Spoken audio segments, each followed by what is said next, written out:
Hello, welcome back to the table with me, Bob. It is finally sunny on a Sunday where I live. I am shocked and amazed, but here we are, back again at the table for another rousing game. So here's what we're going to do. Today we are playing Pirates of Maracaibo. This is essentially the golden age of piracy, where every honest merchant sailor is kind of out for themselves, right? And so we are going to be competing against, what does this solo have a name? Jordan. We're going to be competing against Jordan. Jordan is going to be kind of getting in my way, but mostly accumulating resources and points as they play the game in a very simplified manner. And but I have some control, of course, because I'm playing against him, where he gets to go and where he doesn't, what's available to him at the time that he gets there. So I have to be constantly balancing, like a good solo, what I'm doing for myself versus what I'm doing to try to mitigate whatever Jordan might be able to get. And at the end of the game, they with the most points wins. So rather than spending the next half an hour diving deep on everything you see in front of you, I thought I'd probably just kick in to playing sooner than later. I will try to cover very briefly the very most high level mechanics, just so you understand what I'm about to start doing. But as I do the little tidbits throughout the game, I'll stop and explain them the first time I do them. And after that, it should get a little quicker. But let me just start by saying, they give you the flavor here. The Caribbean at the end of the 17th century, profitable trade routes, burgeoning industry, and an aggressive contest for power by various distant nations has created a massive need for any and all would-be sailors willing to work on waters fraught with naval combat.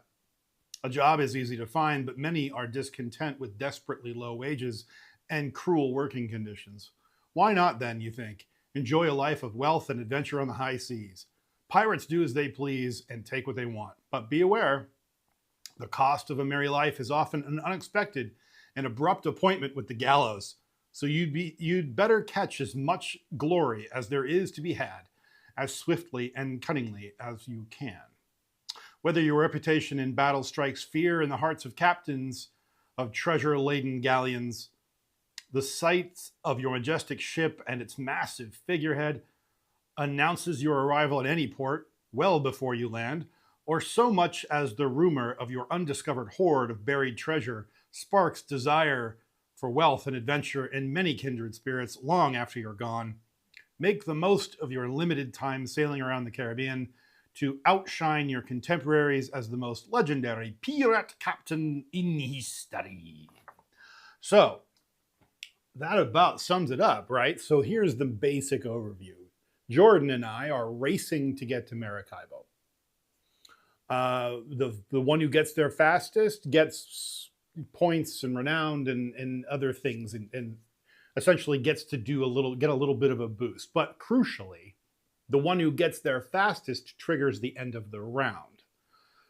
So I may not care about getting there faster because I might want to get some stuff done along the way that Jordan just wants to skip over. But if I don't get to where I'm trying to get by the end of the round, Jordan gets there anyway and triggers it. So I may get cut short by Jordan if I don't try to keep pace with him at least a little bit, right? So there's a little bit of a struggle there. So we're going to be traveling from this side of the board all the way to this side of the board 3 times. We're going to do that 3 times. There's 3 rounds in the game. And then we're gonna land on Maracaibo in each time, and then we're gonna go back out and we're gonna do it again, and we're gonna do it again, and we're gonna do it again a 3rd time. When we get to the end of the 3rd round, then the game is over and we see who wins, total up number of points and so on. Now, aside from the journey through the seas, and we're going to be hiring crew. We might be getting upgrades and improvements on our ship along the way. We might even be landing on little islands along the way. We might even be starting to build our nest egg, kind of our landing pad, if you will. We know we're not going to be able to be pirates forever. We're going to want to retire, and we are going to want places to live when we retire. So you're going to have the opportunity to build little haciendas, little townhouses, little an inn you can build. So these are places where you can go to retire when you're done sailing the seven seas. So, or in this case, the Caribbean. So so you're going to be kind of a blend of all of those things, and you're going to also be conducting raids while you go, and you're going to be hiring people to sail with you to help you in these things. And lastly, you're going to be exploring the island of Maracaibo. I believe that's the thematic tie-in, but you are exploring an island. I believe it is the island of Maracaibo, or that island of Maracaibo. Maracaibo is not an island. But you will be exploring the land in the Caribbean. And that's what kind of referenced by this map up in the corner. So one of the actions you can take while you're sailing along is to explore. I think what you're really doing is you're exploring the islands that you're passing by, and you're looking for goods. But this is represented by your explorer that's out on this track.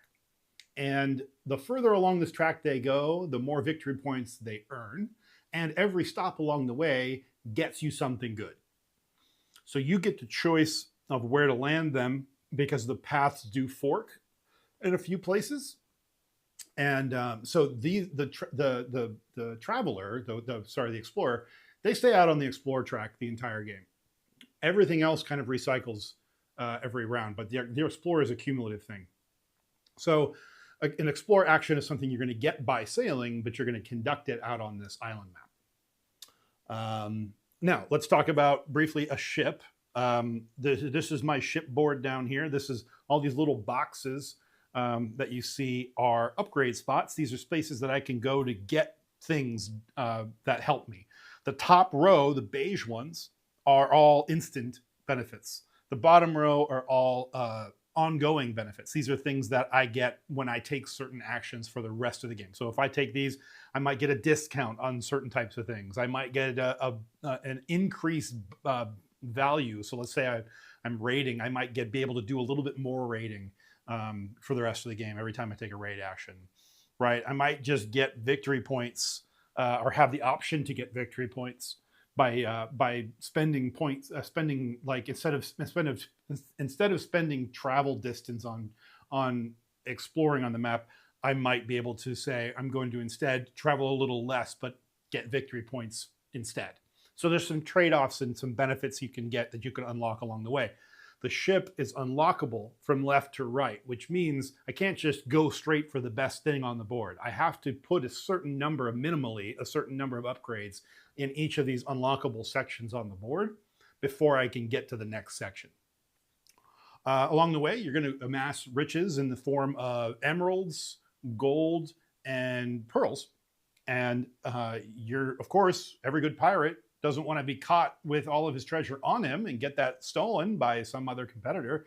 No, you're going to be looking for secure places in your hideaway to bury that treasure.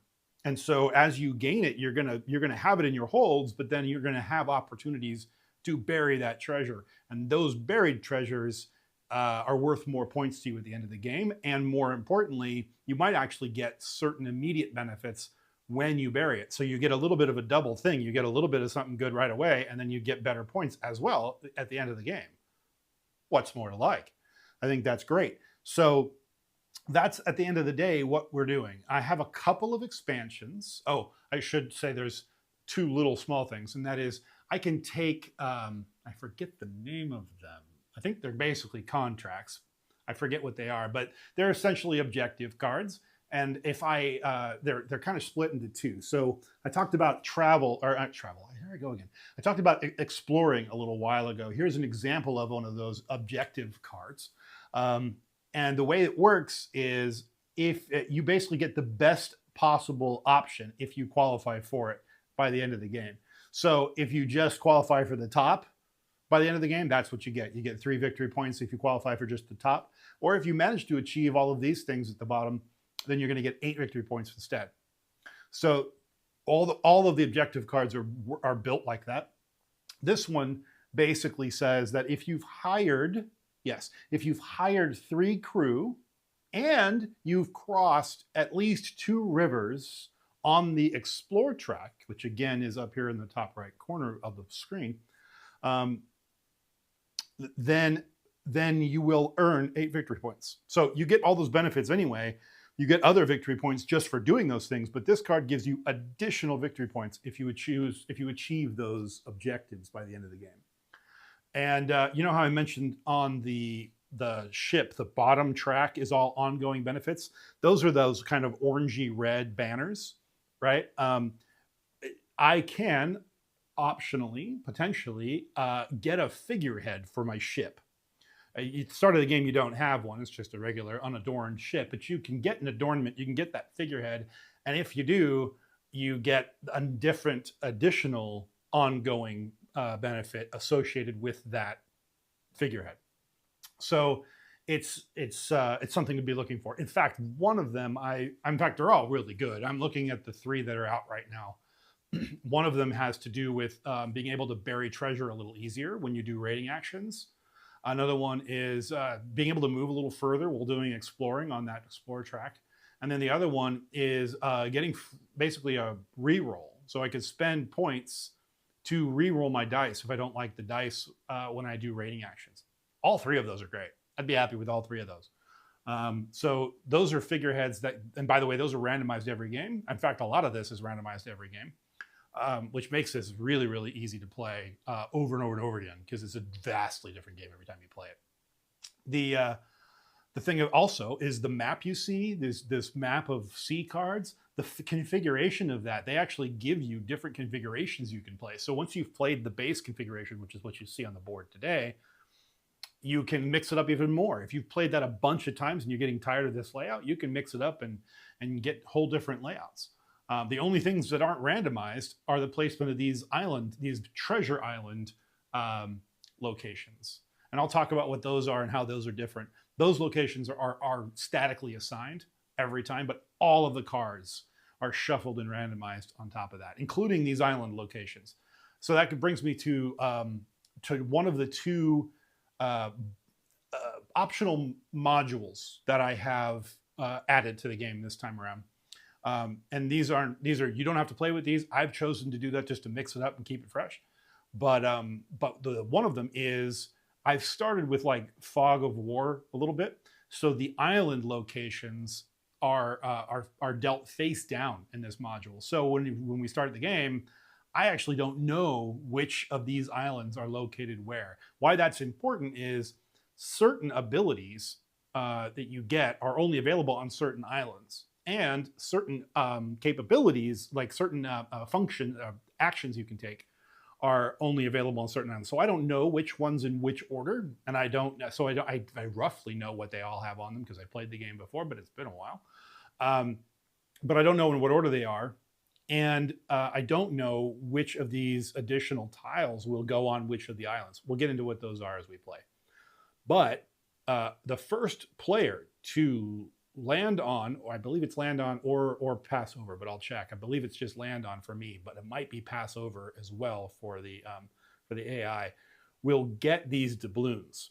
There's doubloons on every one of these cards, so there's 1 doubloon on every card. So the first one to get there gets that extra bonus cash. So that's the first optional module I added. My second optional module is the ruby market. That's this tile here. I'll zoom in on all of this as we play, so don't get worried about not being able to see it or understand it. But this ruby market is interesting. 2 of the islands that are out will get these ruby market tiles on them. As soon as I reveal them, I'll put those out. And then every time we visit one of those, we can get a ruby for that in that location. And then when we get to Maracaibo at the end of every round, we can optionally sell that ruby for victory points. And when we do, or even if we don't, if we decide to keep that, we then also get one of these one-time benefits that are on this ruby market tile. So we're also kind of wondering whether or not, which ones of these are going to be taken by our opponents. And these give you benefits like victory points or extra money, doubloons in this case, extra treasure, possibly, and the ability to take another contract card, not a bad thing, the ability to bury treasure, and finally, the ability to put out black market tiles. Black market tiles are interesting because they are, oh, and I didn't do that. Let me quickly shuffle these up. I just put these out flat. So I'll put these out and I will mixy. Oop, we go. And those will be face down. Those will be my 2 face downs. The rest of these I'll put face back up. Okay, what I was supposed to do is randomly put a few of these tiles face up and face down. So I didn't do that before the game. So there we go. These are black market tiles and they go out on island locations, but they are only for me. They only if another player lands there, they can't use my black market tile. It's not their black market, it's mine. So I've kind of rigged things in my benefit on that location. And so every time I land there from that point forward, I can take advantage of that special activity where nobody else can. And if you're playing multiplayer, every other opponent has their own set of tiles and can do the same things. So it's up to you. How much do you want to worry about those or take advantage of those? So certain activities you can take allow you to put out a brand new black market on one of those locations. So lots of little moving parts, but all of it is thematically integrated, which if you know me, you know I love me a good thematic integration. So they're all thematically integrated, which makes it just help it all make a lot of sense. So as we go, I'll dig into the minutiae and the details. As we are looking about moving across the ocean here to get to Maracaibo, there's one hard and fast movement rule, and that is you must end your turn at least 1 step closer to Maracaibo.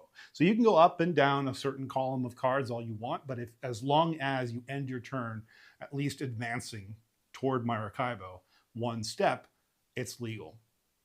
So I go first in a multiplayer game. So what I'm going to do is I am looking at, let me pop in here a little closer so you guys can see the island a little bit better, or sorry, the sea a little bit better.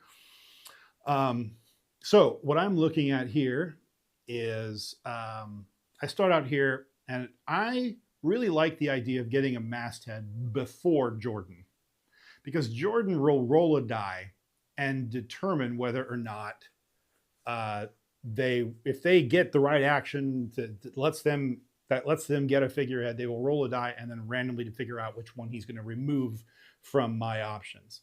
I don't like that. I like my choices. So I want to try to get that as quickly as possible, but I also want to balance that against different cards that are available to me along the way. And if I let him have those or not, right? So I kind of need to be a little careful, but I also want to try to rush that masthead choice to get that done so I'm not losing out on it. What I really want is the one that lets me bury treasure faster. Every time I do raiding, that one will let me spend 2 raiding points to bury treasure. That is huge because burying treasure is not something you can easily do. It does happen periodically in the game, but it's not like frequent. But this would let me choose to do it if I want to every single time I raid. So that's pretty great. I'm not going to be brokenhearted if I miss it or lose it. There's other strategies I can employ instead, but that seems like a fun thing to go for. So that's what we're going to try to do. So for my first move, though, instead of visiting an island, which by the way is kind of, I need to get upgrades done before I can get my figurehead on my ship. So I need to get 3 upgrades. My third one is the one that lets me get the figurehead. So I need to get at least 2 done and then get my third before he does. That's the idea. So, but there's this card out here that I can't say no to. I'm going to have to just chance that I can get there before he can and get this card first. That is the Navigator. So this is the Navigator. I'm going for this card. The Navigator costs me $4. I start with 10 doubloons and it costs me 4. I believe if I'm right, at the end of the game, it is going to earn me 5 victory points. Just having the card. But from the rest of the game, I will then spend 2 less doubloons for every blue ocean card that I choose to buy for the whole rest of the game. So that makes every other card I buy for the rest of the game cheaper. I have no choice. I must have that card. So I'm going to move my ship to that location. And then this card is going to come out. And where am I going to put those? I'll put those here. That's fine. This card's going to come out and be one of my very first crewmen. I just hired the Navigator. So What happens when you take a card is you replace that from the level 2 deck from here on out. So every card that comes out is kind of an upgraded card, and it becomes the card that you can have access to the next time you visit, or perhaps when your opponent decides to visit. So now on Jordan's turn, that was my first turn, and all I did was go and visit and hire a navigator along the way. So we're going to take a look at Jordan's instructions here. So in gameplay, what Jordan does is we just reveal the top card from his deck, and we try to resolve the card from the top to the bottom. I should mention the solo difficulty is variable, highly variable, in fact. I believe there's 6 cards in this deck. Yeah, there's 6 cards in Jordan's AI deck that gives you a granularity of like 6 degrees of difficulty in the AI, in the solo AI. Meaning there's a deck and a B deck in the solo, and you can choose to optionally randomly replace 1 to 6 of those cards with the cards that are in the B deck. The B deck is more difficult. So you have 6 degrees of difficulty. You can play all B cards for like hard mode, like very, very difficult game. Or you can play with no, I guess it's actually 7 different stops of difficulty, because you can actually play with no B cards and just play the easy game. Because I have a couple of optional modules in, right? Because I don't really want a super difficult or heavy game today, but I also don't want to just to have it be a pushover either. The solo mode in this game is challenging even in its easiest form. So I decided instead to just mix in 1 B card and then 5 regular A cards together with the other upgrades or other modules I have mixed in. And I figured that's going to be difficult enough to win. So long story short, this is the first card we drew. We resolved them from the top down. If we can resolve the top, we will. So I believe what we're looking for here, as memory serves, is can I reach a location that gives me that contract card within 3 spaces of where Jordan currently is, or 3 stops for where Jordan currently is. Let me scoot that over to the side, and I'll leave that on the board for now, because Jordan's not going to be able to travel more than what you can see on the left side of the screen there. So Jordan's over here on the start, and it goes 1, 2, 3, right? That would be the most that Jordan could travel, obviously in various configurations. So let's see. Is there a location that Jordan can reach? No. So I can't do the top one. I can probably do the bottom one. It doesn't look like it, because and I think it's because it's an island location, right? And he hasn't visited an island. So let's see what Jordan does. Whenever Jordan sails onto or over a face-down location card, flip it face up and return all doubloons on the supply.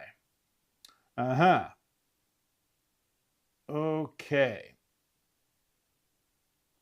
So, because Jordan doesn't know which locations he can travel in, I think how I'm going to play this is he's going to travel to the first one and reveal it. Because he does anyway. If he passes over it, he reveals it.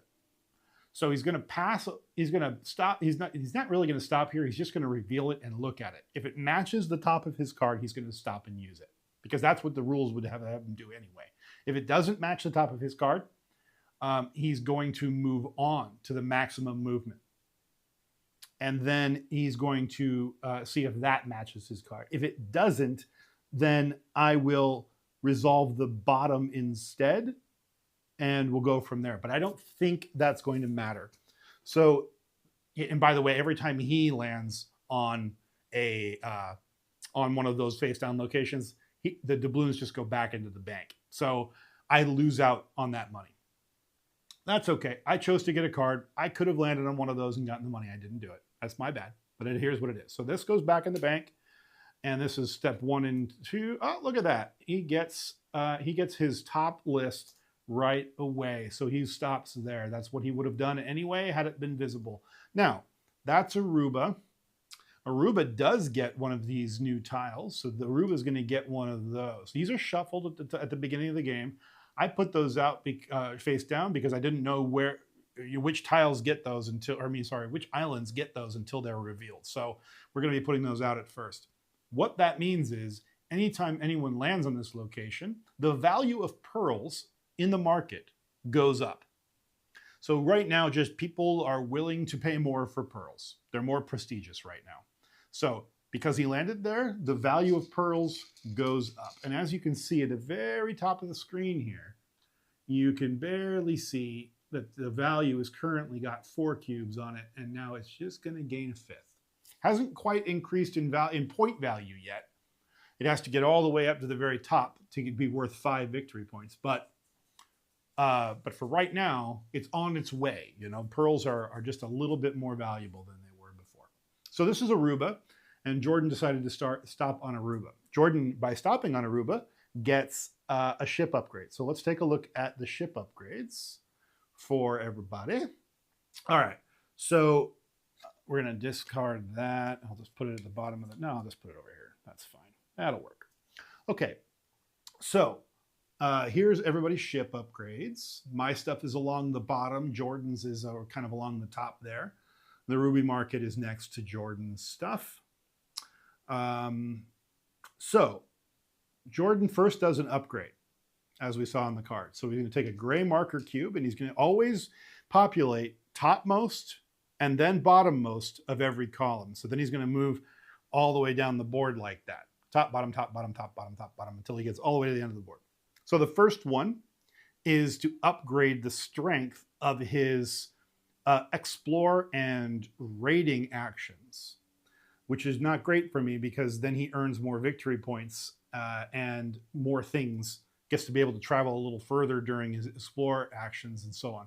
So the more he goes on that track, the more beefy his turns get to be, which I don't like.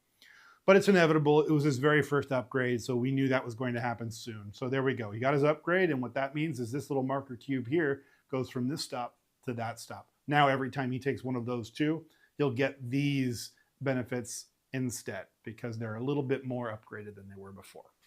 The second thing he gets to do is get a contract. Now, which contract does he get? Let's take a look. I think it's the rightmost. I believe it's the rightmost. Let's take a look. It's got it here. Yeah, I did that. I did that. Jordan gains the rightmost quest, placing it face down on top of their other quests. Great. Rightmost is this one, the one I showed during the demo there. So he's going to have that quest face down. I don't know. I don't remember if he gets anything for that or not, but that's what's going to be happening. So I put that on his little hideaway board for now, and we'll figure out what happens. I'm not quite sure. I don't remember. I don't remember if it's just the number of contracts or if he's just keeping them away from me. Because he gets to accumulate them, I'm guessing he gets victory points for them. In fact, I think it says right here. Yes, he does. For every one contract that Jordan has, he gets 5 victory points at the end of the game. Don't like that, but okay. So that was Jordan's turn. Now, where am I going to go? Well, I think I want to get in on that sweet, sweet island cache. So I am going to pop back out to the main view so you don't miss anything. In fact, I won't. I'll pop to the ocean view, the sea view, and I will come down here. Instead of going a super long distance, I'm just going to come down here and explore this island and see what it is. So I went 1, 2. That was my movement. And I get this doubloon because I'm the first one to visit that island. And let's see what we found here. Which island is it? It is Montserrat. I don't recall Montserrat, but okay. Okay, so Montserrat is very interesting. It does have a tile on it. And so Montserrat, now the value of gold in the market just went up a little bit. So we'll add a gold to the market on that treasure island. And it too is on its way to being worth 5 victory points apiece. So I get a free upgrade on my ship for visiting this island. So what do I want to do? Well, this is one of the 3 that I need. If you remember, I'm going for that masthead. But I like ongoing abilities early on. I could double down. So let's take a look at my board.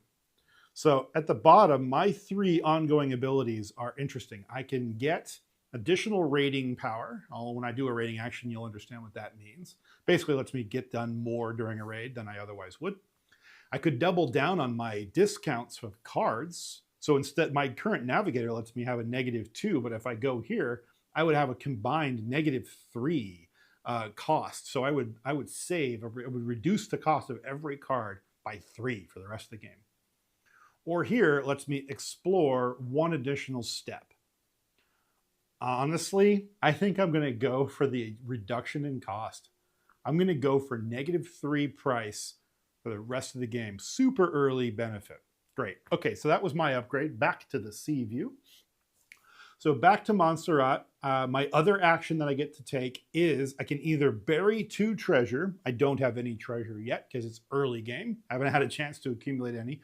Or I can get $5. So I'm just going to take $5 because money in this game is really useful, as you're about to see.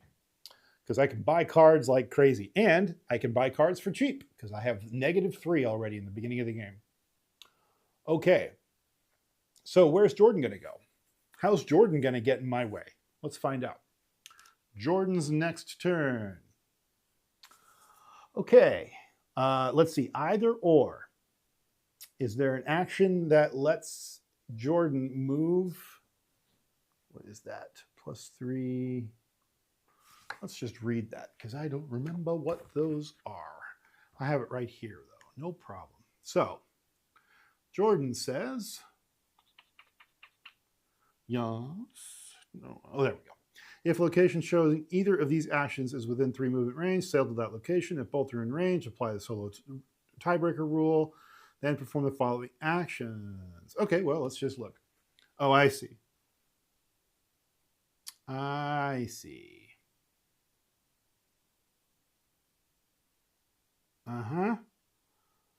Horrible. I hate it.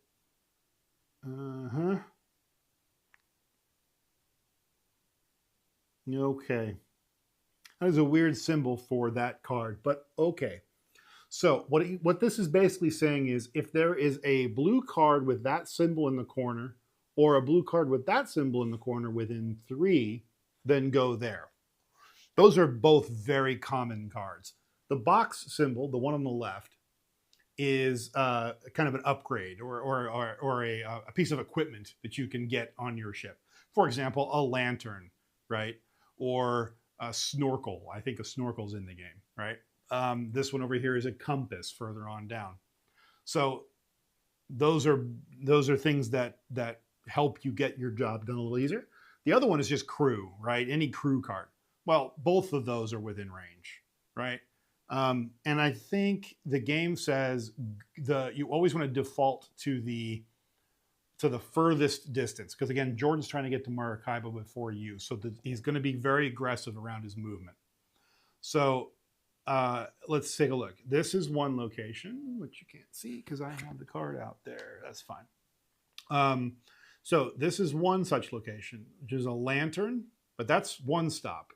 He can go 1, 2, and get to the goldsmith. I think that's his furthest viable choice. So let me make sure. Where is the solo tiebreaker? If Jordan has more than one option to sail to, choose the column closest to Maracaibo. If there's still multiple options, then choose the top one among them. Okay, so this is the furthest to Maracaibo, the furthest along down the sea. So that's where he's going to go. And then, so let's see what he does. Okay, if there is a treasure value tile on this location, place 1 marker. There is not. Okay. Place a marker cube on the leftmost to topmost upgrade. He gets an upgrade. Really? I didn't know that. Wait a minute. Where? Oh, right. Because it says it on the card. It says it right on the card right here. That's a gray marker cube. That's the symbol for getting a ship upgrade. So he gets to do his second ship upgrade. That's no good. That's closer to getting a masthead than me, and I don't like that. So I think I'm going to lose on this because I think one of these, unless he gets a card magically next that doesn't have an upgrade on it, he's going to end up having a choice of masthead before me. Doesn't mean he's going to take the one that I want, but it does mean he's going to have first choice, which I do not like. But all right, we'll see. So he gets his next upgrade, which is just 2 victory points right away. So he gets on the board. So let me pop into the ship spaces. So you can see he's going to put his marker on the next space in that column, which gives him 2 victory points immediately, which I'll pop in over here so you can see. You can barely kind of catch it on the top. He's yellow. He's going to go to 2 victory points. You can kind of see the yellow marker just barely on the tip of the screen there, filling in. So there you go. He is at 2 victory points because he's a jerk. Okay. That's it though. Oh wait, that's not all. That's not all. Instead of buying a card from the Caribbean, draw the top card from the tier 2 deck and add it to his other cards. So I don't know. I have no idea which card Jordan just got. But crucially, he's here. He does not remove that card. That card stays there. Only I get to replace cards and put new cards out. He only just gets to take the tier 2 right away. I don't like that either, but that's fine. It means I see less cards, but it also means that I can't just wait for him to go in and reveal everything either. Okay, well, I want to get my own ship upgrade going. So I'm just going to hop to, what's happening there? Oh, we'll go here first of all. So that takes care of his action. I'm going to come back to the sea view so you can see that. And I'm going to just go to the next island. I'm going to come here. I'm going to get this free doubloon and see who we have here. This is Trinidad. Very cool. Now, if I recall, the ruby market gets placed on very specific islands. Which ones? The ruby market is Tobago. I've not seen Tobago yet. And Bonaire. Neither one of them. Okay. So I just uncovered Trinidad. Trinidad gets another treasure tile. So pearls just go up in value again. Okay, so we'll put 1 on pearls. Pearls is almost to level 5. Okay. So that was first. Second is I get my ship upgrade. Cool. Which one do I want now?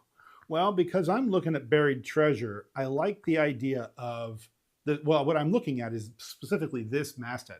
Looks pretty menacing, but pretty boss too, if you don't mind me saying so. So this is the masthead I'm gunning for, and this lets me spend 2 rating power to bury treasure anytime I want. Anytime I take a rating action, I can spend 2 for that.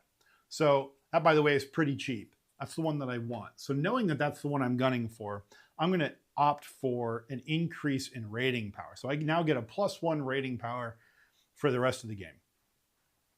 So now from here on out, and I did that, you can see that here.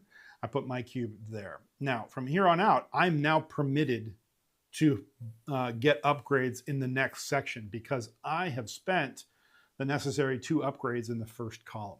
So now I can move on over here. I can't move to this section though unless I put 8 upgrades somewhere over here. So a total of 8. So I need 6 more before I can get into this section.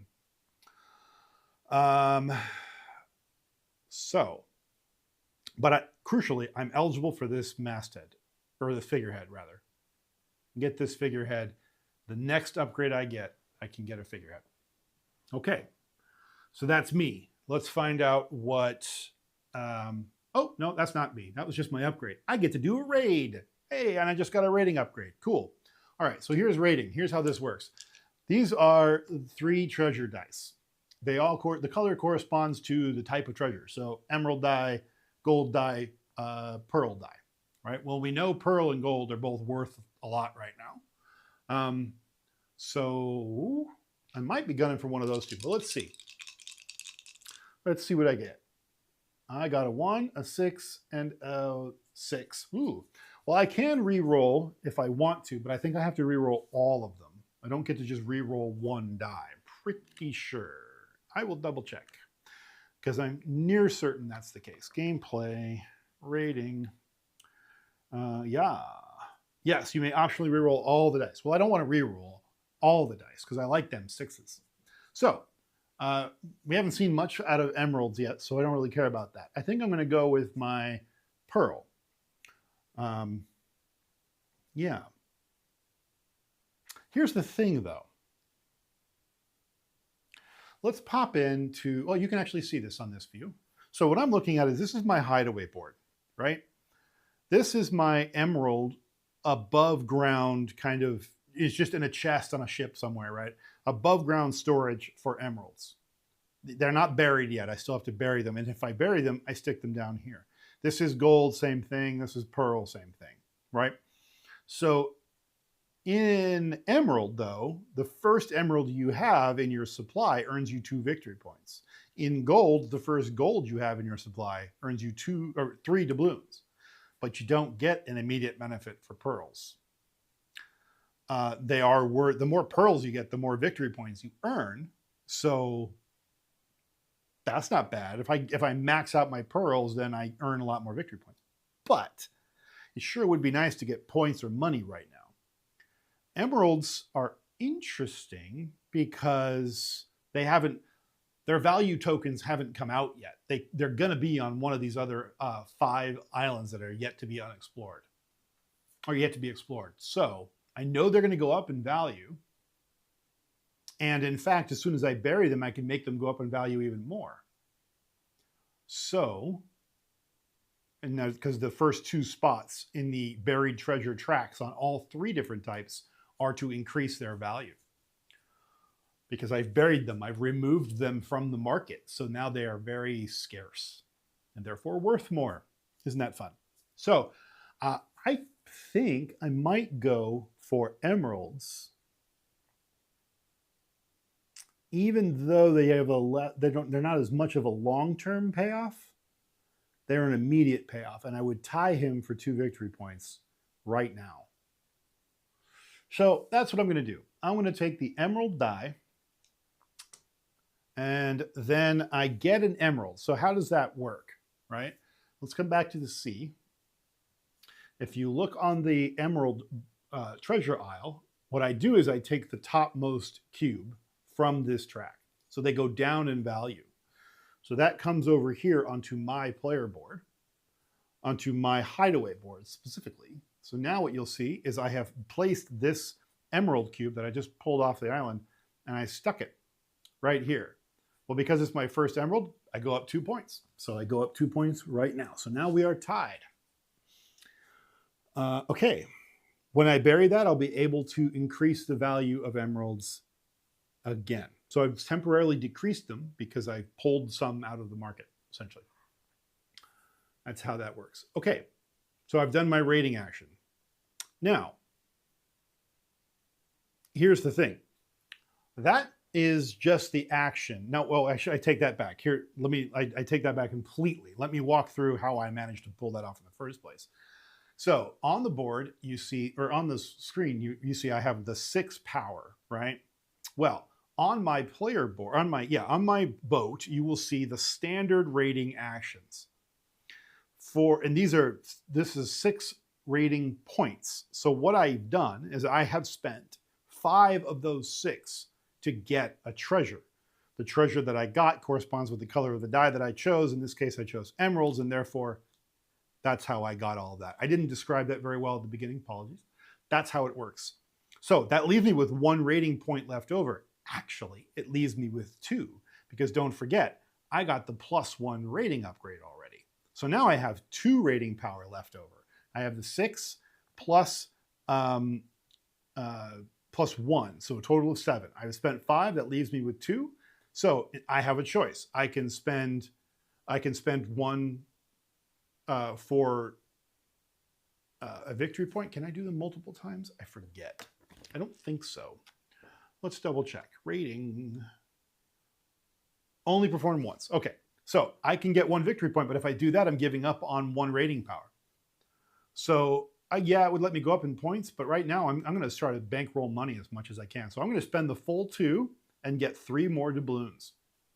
So my last 2, I get 3 doubloons. So not only did I get an emerald, but because I've done my rating power upgrade, and I rolled a 6, I got money and an emerald for that raid.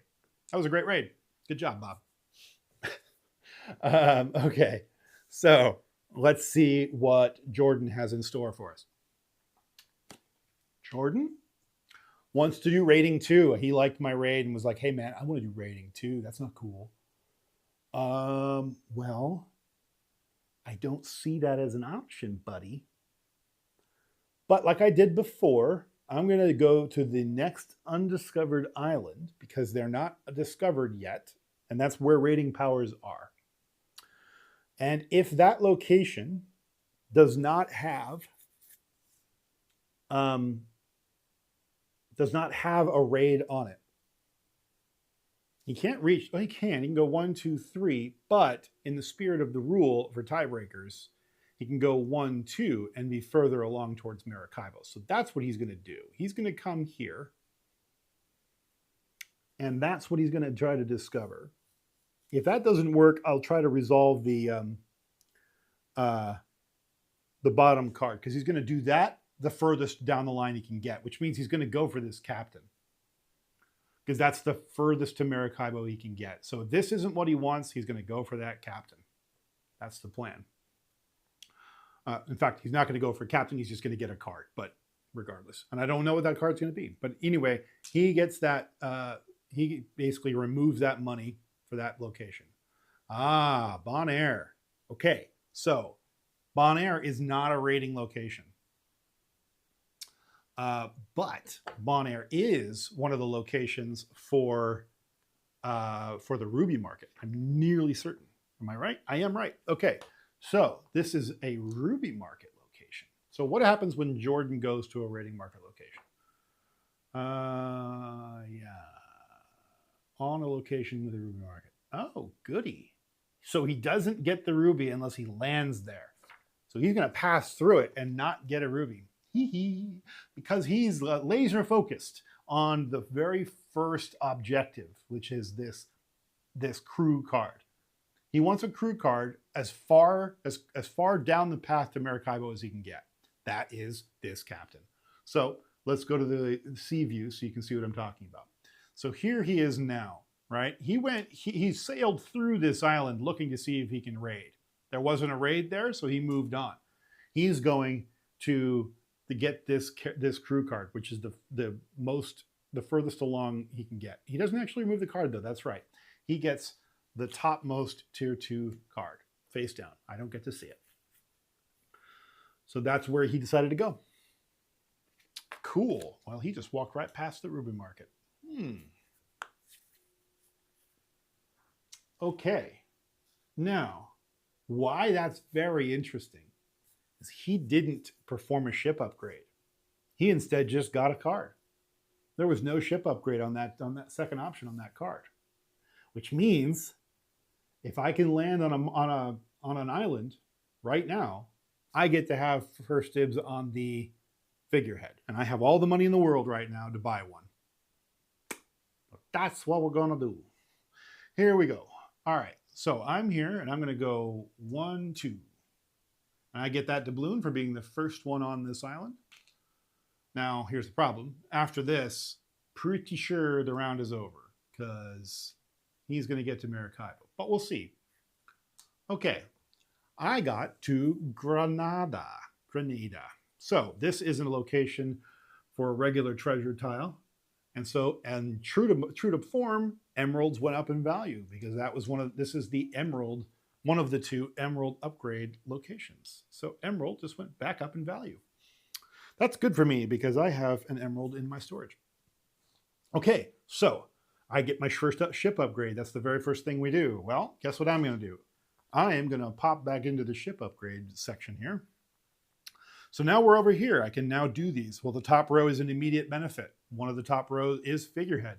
I can buy a figurehead for $3 if I spend this upgrade token in that location. So that's exactly what I'm going to do. I'm going to spend my $3, pay that back to the bank, and I'm going to take my choice of figurehead, which is the buried treasure action. So again, as a reminder, that is the figurehead I chose to buy. Now this says every time I perform a raiding action for the rest of the game, I can bury treasure for free. Ain't that spiffy? So let's come over here next to my crew person. And we're going to slot that right into my ship. There we go. My ship now. Oh, you can't see that. How sad. Let me see about that. I'll scoot that over so you can see that for just a second. So let's see. Is that? Yeah, that does cut off my board. But there you go. There you can. I'll scoot it back off screen just because it's more important that you can see the my buried treasure board. But there it is. There's the masthead on my boat, ready to go for the rest of the game, reminding me of that fancy new action that I have. Cool. All right. Let's see. So, by the way, welcome in. All of you have joined me since we started. Hope you're having a wonderful Sunday. We're racing Jordan to Maracaibo. This is the middle of this first round. And Jordan's probably going to beat me, but we'll see. Okay, so the other action that I get to take in Grenada is I can either buy any crew member that's currently visible in the sea anywhere on the board. Let me pop back to the sea view so you can see that. So I can buy, I don't have to go there. I can buy that person. I can hire that person right now. The trick is to do that. It would cost me 3 additional doubloons. So I basically am paying for their transport to get to me. Think of it like that, right? So who do I want to hire though? Is there anyone that I would want to hire? Yeah, probably. Well, I mean, I'm going for rating. Oh, and don't forget, I do get a -3 on all costs. So because I have 2 upgrades, I have the navigator and I have the ongoing ship benefit that drops my prices of blue cards. So I get to negate that +3. So I have to buy them at full price. I don't get the customary discount. That's how I'm viewing it. So, but there are crew members that are out on the board that would benefit me in a bunch of different ways. Let's take a hard look here. There's an emerald trader. So that means if an emerald trader, let's see, permanently add 2 rating. Okay, yeah, okay. So if I raid with an emerald trader and I choose the emerald die for that raid, then I get 2 additional rating value, but only when I choose the green die. So there are other people like the gold miner that let me do the same thing, but just for gold. There's one that just gives me a +1, a straight up +1 victory point. Now, here's the other thing to consider. Some crew increase the amount of money that you earn at the beginning of every round. So, and I'll give you an example, right? I'll give you this example. This is one of the crew I'm looking at, right? Cost me 4, worth 4 victory points at the end of the game. This is a helmsman. I have a navigator. This would now let me have a helmsman. And at the end of every round, or beginning of every round, I would make $2 because that's the green in the corner is a round benefit. So more importantly though, well, actually equally as important is for every time I raid from here on out, I would have a +1 rating benefit across the board. Doesn't matter what die I choose. So that's one choice. I like that choice, but I could still possibly hire him. Probably not, though. I probably won't be able to reach him this round. I like that better than I like those specific ones because it applies to every raid that I do. I could get this upgraded, but it's an immediate benefit only, so don't really like that. All the other people, I could get this cook. Cook was worth $5 or cost me $5 now, 3 victory points into the game, gives me $3 at the beginning of every round, and increases my travel distance when I explore. Exploring is another way to get both treasure and you can even do some raiding. You can bury treasure, right? There's a lot you can do when exploring. And I don't have the Explorer benefit unlocked on my ship yet. So that would give me a +1, only cost me $5.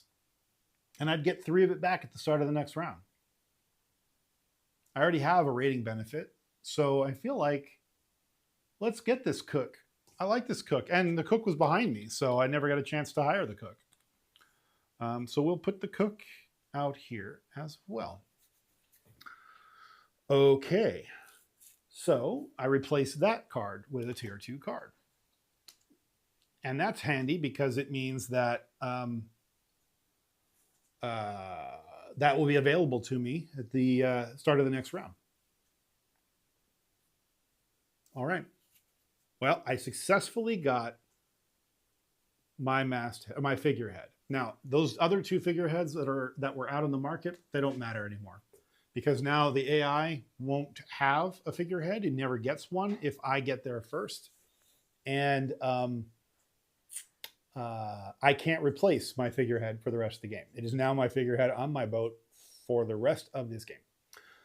Okay, so rather than get $5, I decided to hire the cook. That was the end of my turn. Now it's Jordan's turn. We haven't seen the upgraded B card yet. There's only 2 cards left, so one of them is going to be a pretty big turn for Jordan. Maybe, unless Jordan gets to Maracaibo first. We'll see. Okay, so he is going to do a quick island explorer. He's looking for contracts, and he's looking for rating. He has 2 islands in front of him, so that's what he's going to do. And let's see.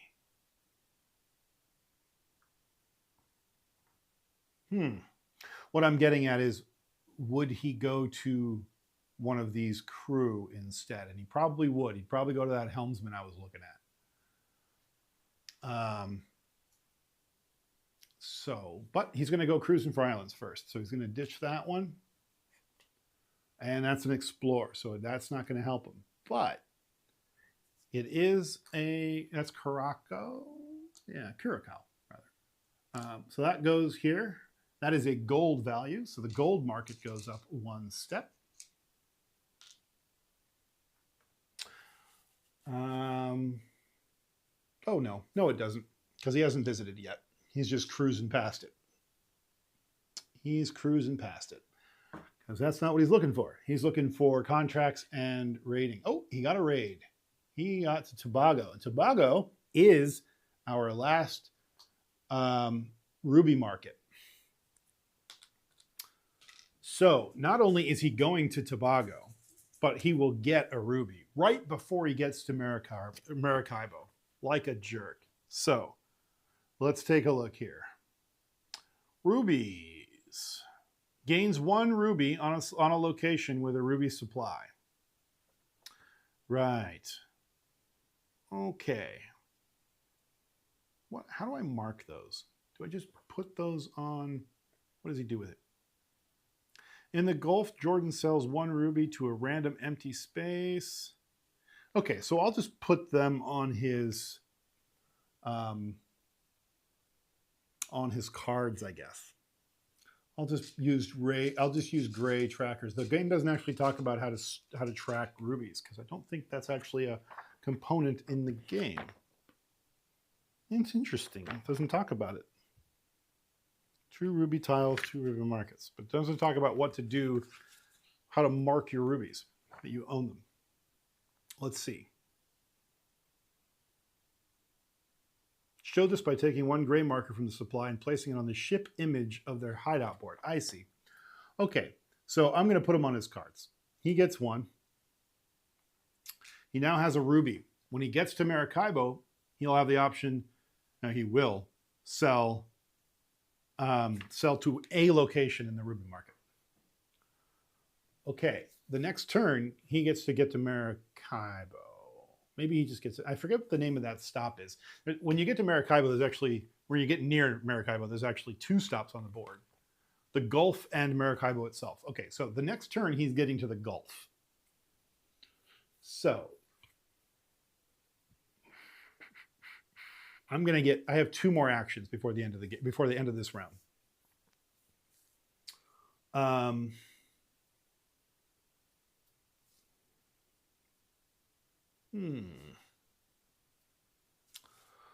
Let's see. Okay, we got our immediate benefit done, right? Oh, he took a contract earlier and it should have refilled. Okay. I could add a ship to my fleet. And if I do that, then I get an end game benefit. Hi everybody who's joined. Welcome in. This is nearing the end of the first round of Pirates of Maracaibo. I'm playing against Jordan, the solo AI who is racing me to Maracaibo and will beat me to Maracaibo, most likely. But that's okay. I don't mind it, as long as I don't get too far behind him.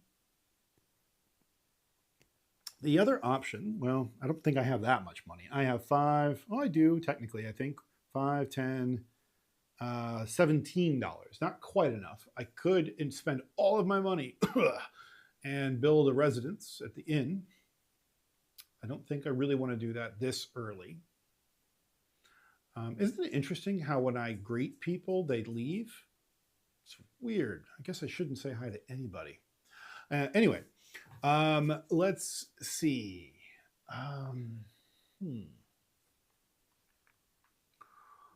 What do I want to do? What can I reach? Well, I could hire crew, but I don't want to spend my money this early. There is a ship that I could add to my fleet that would earn me $3 the rest of every round for the rest of the game, but there's only a few rounds, so there's not really a ton of reasons to do that. And it's all about completing contracts, and I don't have a single contract at this stage yet. It could be something to aim for, but it's only worth 7 victory points at the end of the game on its own. So I'm going to leave that out there and see if I get more contracts.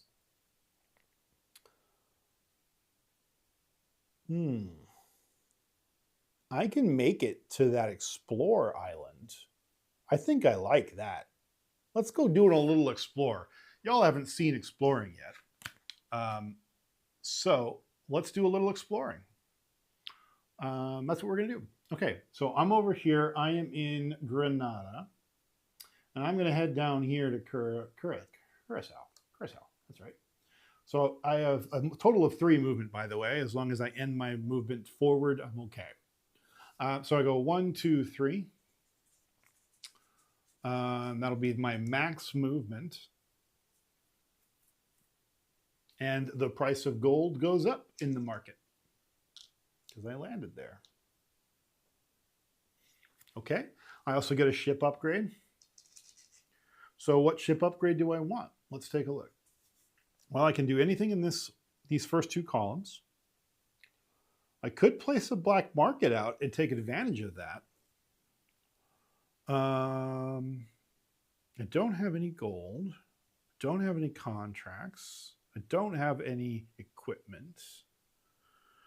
I don't have any buried treasure, but we do plan on burying treasure, so maybe it makes sense to put out the buried treasure victory point earner. 2 points plus an upgrade and a treasure? Really? Oh, that's pretty handy. Okay, so right now, these are the 2 black markets I'm thinking about. And I'm going to leave those up on the screen for just a second. One of them, the left one, is for every buried treasure that we have, I earn a victory point whenever I visit that black market.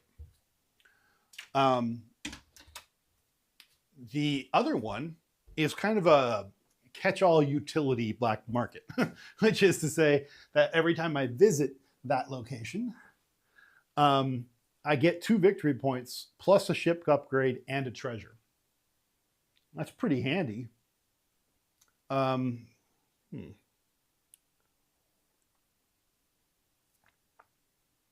Let's think about that. I don't have any buried treasure right now, so I would like to get that out, but it's not going to be super beneficial to me right away. I don't think. I'm about to conduct I technically could bury treasure this round. I don't know that I will. I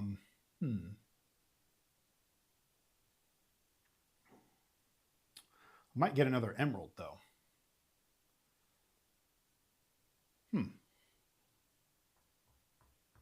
Interesting. Now, the reason I'm looking at black market is because my ship upgrade allows me to pay $3 to get a black market out on the board. So I could choose that. On the flip side, I could get a permanent +1 to my explore distance for the rest of the game. I already have a +1 because of my cook. I could get a special raiding action as well. And that raiding action costs 3. So I'd have to spend 3 of my raiding points. But if I do that, I would get a treasure. Why that's important is because the standard action to get a treasure costs 5. So this is essentially reducing the cost of getting a treasure by 2. We plan on doing a lot of raiding because that's the strategy we're heading for this game. So my thinking is that we are not going to get a black market out. We're going to leave those on the table for now.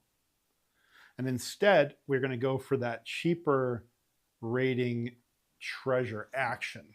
That's brand new. It's an unlocked ability. We just got better at finding treasure during raids.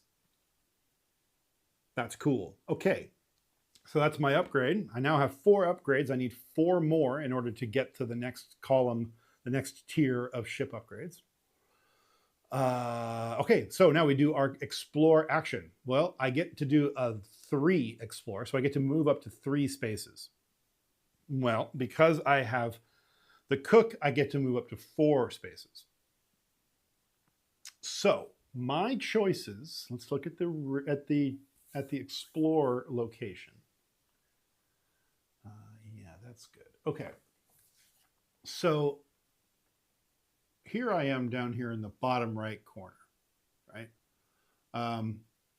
I could go 1, 2, 3, 4, or I can go 1, 2, 3, 4, or I could stop early.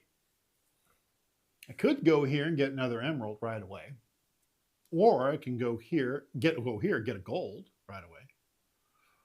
Go here, get $6, but it would be like the first stop, or I could go here and get 3. Now, the reason why I want to get further along is you'll see every time I cross a river, the first river I cross is worth 4 victory points right away. Then it's worth 8 for the second river, and then 12, and then 16 if I cross all 4 rivers by the end of the game.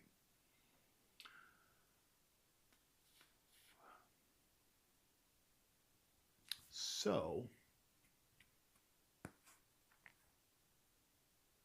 further along is better. $3 is $3. Nothing wrong with that.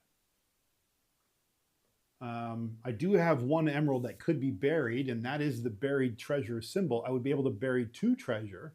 I only have 1, so I'd be wasting 1 of those actions if I went there now. So one school of thought would be to move slow, right? Come up here, get an emerald. That would be 2. Then spend 1 action later to move 1 space and bury 2. And then the third time, maybe cross the river. That's a lot. That's a lot of, I would have to do 3 separate explore actions to make that happen. And I'm looking at the board right now, and both explore actions are in the back half of the map, back over here in the far right of the sea map. So I won't see another explore action again for quite some time. So I think further is better. Since we're doing rating, I want to go for distance, not multiple stops.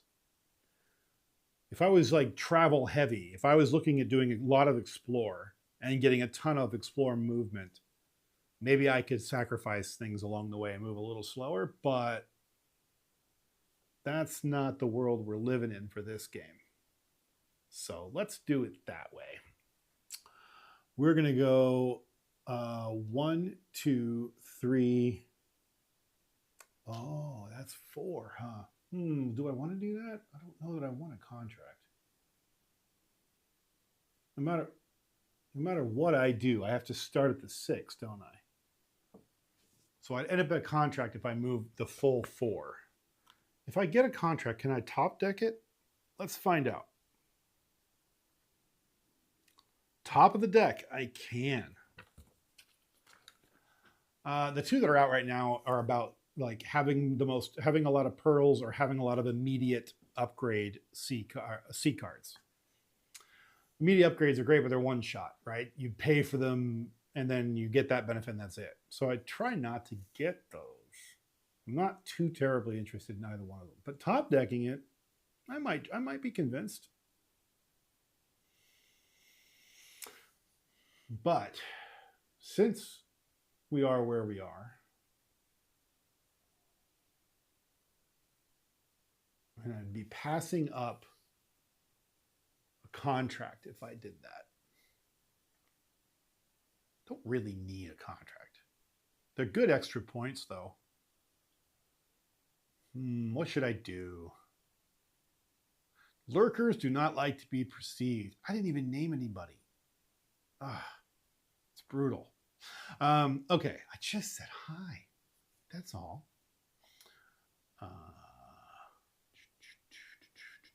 I get it, though. I get it. Yes, they are. I am a lurker by trade. I know. Let's top deck the contract. It might give us something to aim for. So we're going to go 1, 2, 3, 4. We're going to top deck the contract. We got building residences. Well, that's what we want to do so we can retire. And if I build 1 residence, it's worth 3 extra points at the end of the game. If I manage to build 2, they're very expensive. Then that is worth 7 victory points at the end of the game. I'm going to go let my children in. They wanted in from outside. Yeah, man. Okay. Now. Okay, we're back. Let's see. We did that. We have explored for 4. Cool. All right. Now we don't need to pull a card for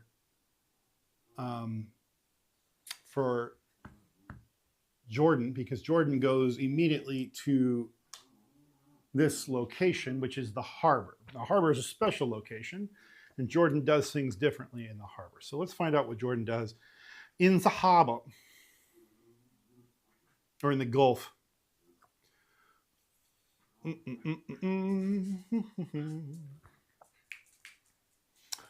Okay, in the Gulf contains the raiding and explore action. Therefore, if the Gulf is within 3 movement range and the solo card tells Jordan to do one of those 2 actions, Jordan will always move to the Gulf and perform this action. Oh, good to know for next time. When at the start of the turn, although, let's see. That's fine. Okay, hold on.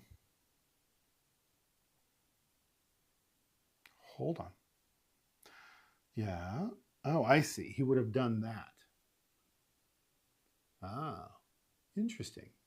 Okay. Raiding and explore action. Ah, interesting. Okay. Let's retcon this slightly.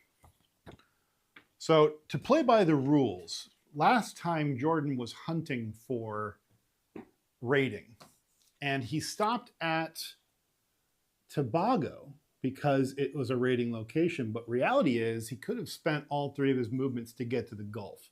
The book says in that scenario, that's exactly what he does do. He would have gone straight to the Gulf because that is the furthest possible he can move towards Maracaibo.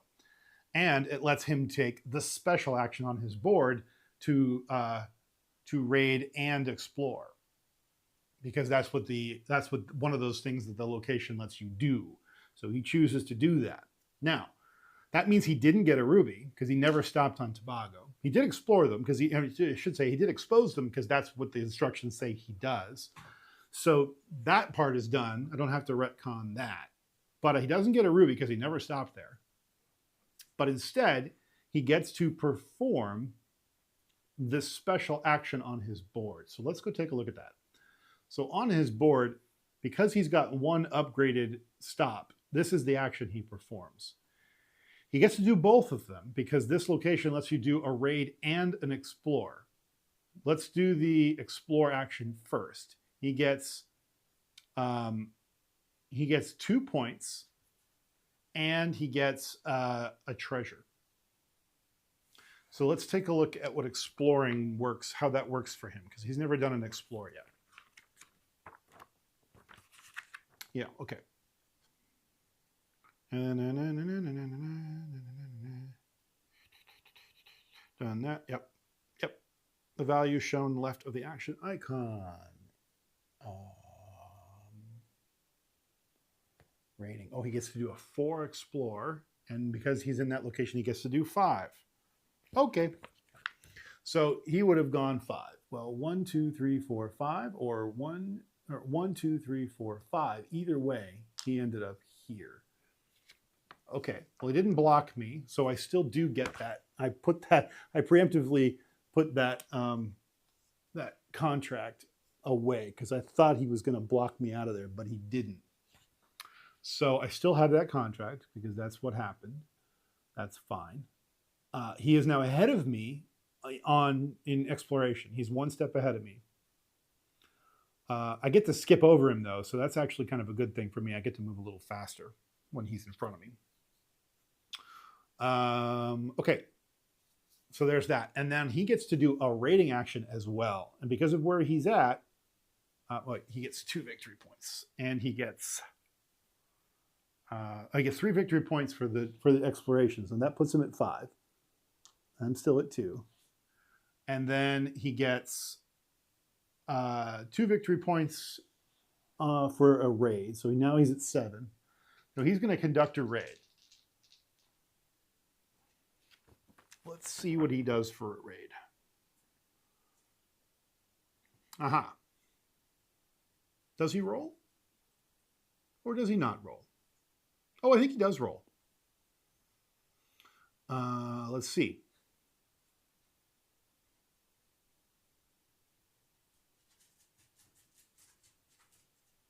Yeah.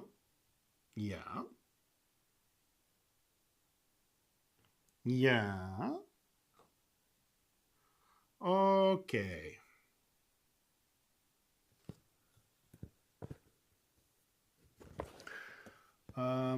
He does get a ship upgrade too, but it's a figurehead and he doesn't get one because I got to him before he does. So haha, waste of an upgrade. Okay, rating action. He gets a +2 to his rating.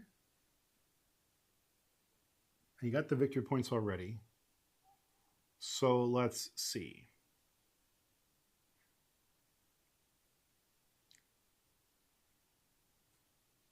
Oh, he doesn't actually get it. He doesn't deal with a +2. Okay, good. So it's really easy. I just roll the dice. By 1 die, though. Okay. We'll take the green die. We'll roll that. He gets a 3. And on that 3, he gets a pearl. Okay. So I take a pearl and I stick it in his little pearl storage area on his board. Scoot that in a little so you can see that. Okay. That's the end of that. Cool. What else does he do while he's at that location? Anything? Okay. Yes. When at the start of the turn, Jordan's on the golf. Okay, he hasn't done that yet. Yeah. Yeah. Yeah. Great. Uh-huh. Okay, cool. That's it. That's all he does. Neat. Right. Well, this is my last action. So, do I want to go to the Gulf while I still can? I probably do, because it gives me a lot of stuff I can do. So, I'm going to go just skip past. I could do a raid right now. If I do a raid, I could get some more treasure, but that will be the last action I take. I won't get to the Gulf. The Gulf lets me do a raid and an explore. Oh no, it lets me do a raid or an explore, or I get to build a residence. I have to pay full price for the residence if I do that, but I can. So I like that because I get a ship upgrade and I get to do a raid or an explore. That's better than I can get anywhere else. Plus, my rating is at a +2 if I do it in the Gulf. If I want to do that, I don't know. So we'll come to the harbor too. I don't have to pay him any money by cohabitating with him in the Gulf. Everywhere else, I have to pay him a doubloon to be on the same place as him. Bring us dog? Okay. Come here. Come here. There we go. This is bring us dog. Here you go. There is Floof. I know. Isn't it exciting? It's just so exciting. Oh, so exciting. There we go. The fluffy. Yeah. Good girl. I know. No, that's Gwendolyn. She's huge now. Okay. Let's see. Yeah. Big. Okay, so I am on the harbor. I get a ship upgrade, so we'll do that first. What do I want to do? Well, I kind of feel like exploring. Feel like getting an explore action. I could explore twice instead. Let's get a +1 to the explore though, because that'll put me. I have 6 total upgrades. No, 5 total upgrades. I take that back. Can't do math. 5 total upgrades, so I need 3 more before I get to the path. But I now get a +1 on my explore. Why that's important is I have the option of taking an explore right now if I want to, and they're a cheap way to get points real quick. So because I now have a +2 to explore. I have a +3 to rating and a +2 to explore. That would give me a 6 movement. Plus I get to skip over him, which would mean I would get to all the way to the 2 victory points space if I explored right now. God, I wish I could get 1 more explore. That'd be pretty sick.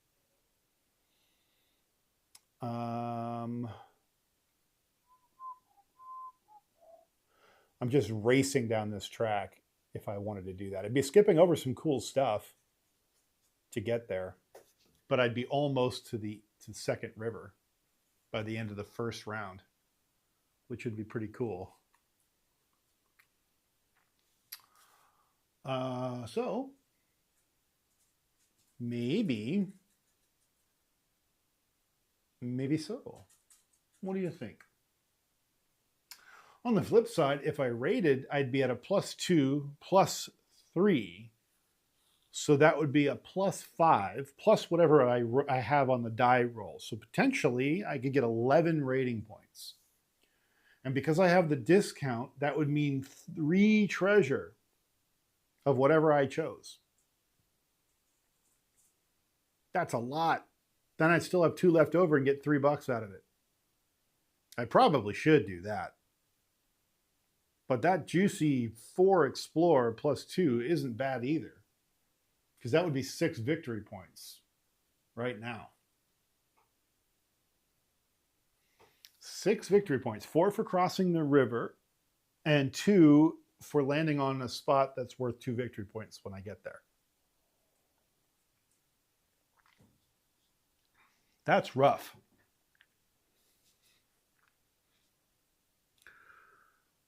Buried treasure, though, makes a lot of sense right now.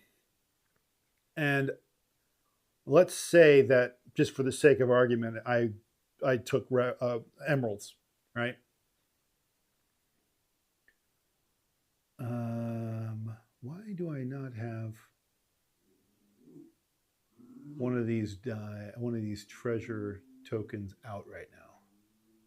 I should, but I don't. And I don't know why. How strange. Oh, because one of the islands is still unexplored. Well, that's where that's going to go. Okay. Cool. We know that. Never mind. Sorry, that was just a moment of confusion. Well,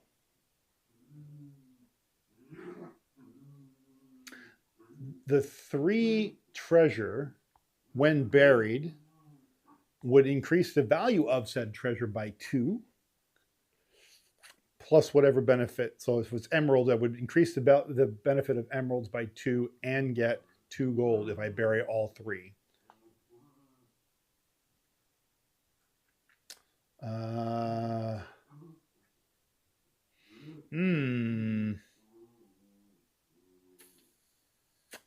That's a tough call. Because it wouldn't just be, if I max it out, it wouldn't just be 3 treasure. It would be 3 treasure and $3, 3 doubloons.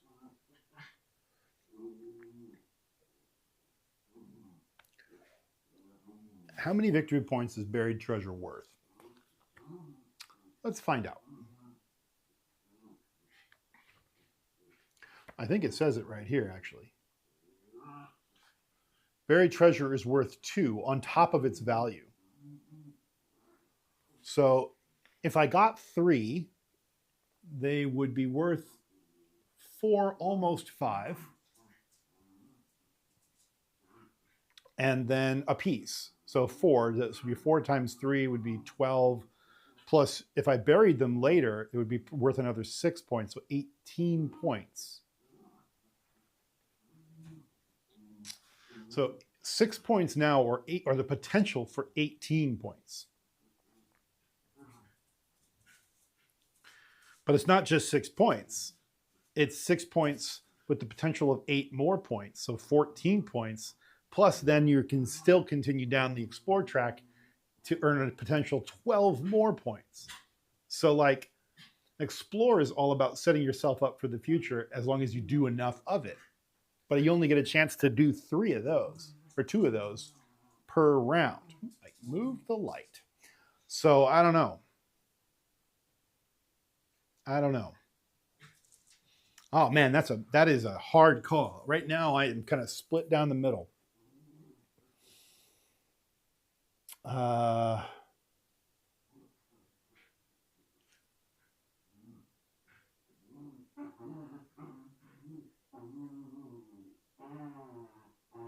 think we're going to raid. We're going to raid, and that's because I can bury treasure faster because I have this upgrade. That was the whole strategy from the beginning of this one.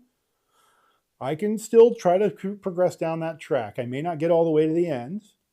That might bite me in the ass if he gets there because it's a lot of victory points at the end, but we'll see. We'll see. Let's work the strategy, though. See what happens. Okay, so we're going to raid. We get a +2 on the raid. I then get a +3 on top of that. So it's a +5. So let's roll the raid dice.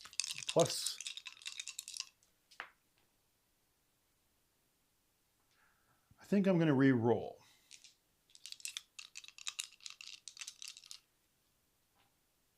Okay.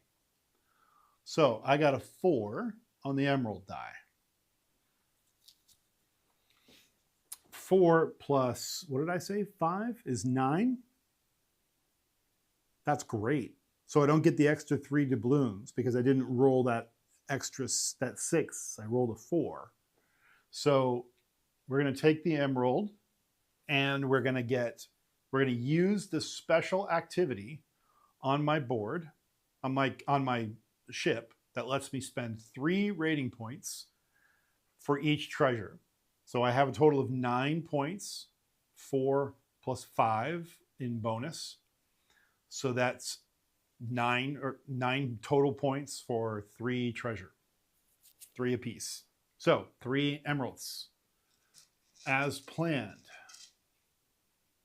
Cool. Now we have 4 emeralds in our little emerald chest. Nice. Okay. Now, what does he do? He moves to Maracaibo, which immediately ends the round, but not before he gets 6 points. So he's up to 13 points to my 2 and a free ship upgrade. What a jerk. And that gives him another contract, which are worth, what do we say, 5 points apiece at the end of the game. So he's got at least 10 more points. He's at 23 effectively. Not good. Not good. Okay, that is the end of the round. So everybody comes back to the start. His solo cards get shuffled. There's only 6 of them, so it won't take very long. Get them mixed up. Okay. Okay, all mixed up. Is there anything else that I need to worry about for the start of the round? I don't think so. Yep.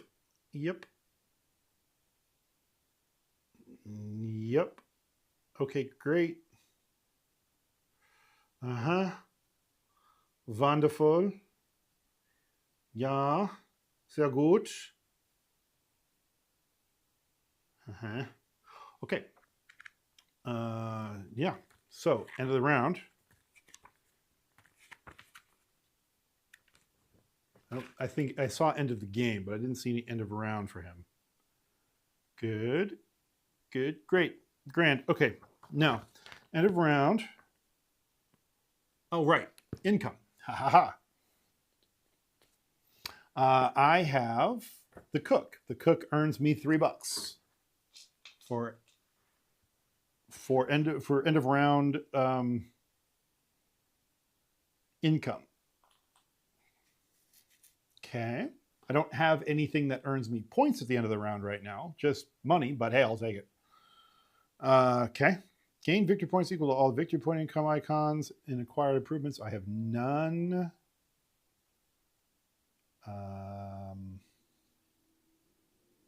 Yeah. Okay, then we just move on. Cool. Great. All right, I go first. Well, I go next, I should say. Okay, so what's our strategy going to be now?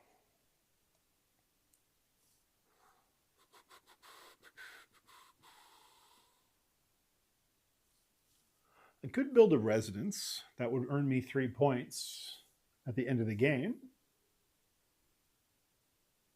But where I build matters, because where I build is an endgame strategy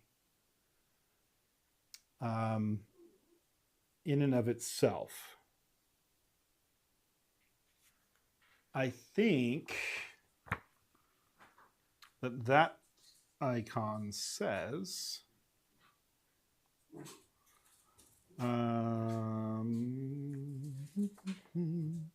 where are you?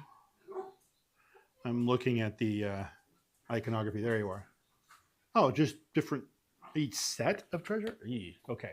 So of the 2 immediate retirement locations, I'd probably want to build in the townhouse because that is 4 victory points additional for every emerald you have. I have 4 emeralds right now.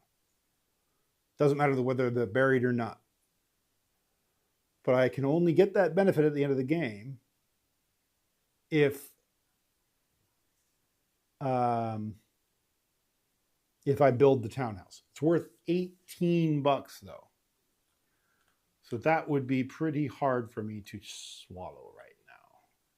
2, 4, 6 plus 10, 16, 17, 18. That'd leave me with $2 and I couldn't hire any more crew or anything.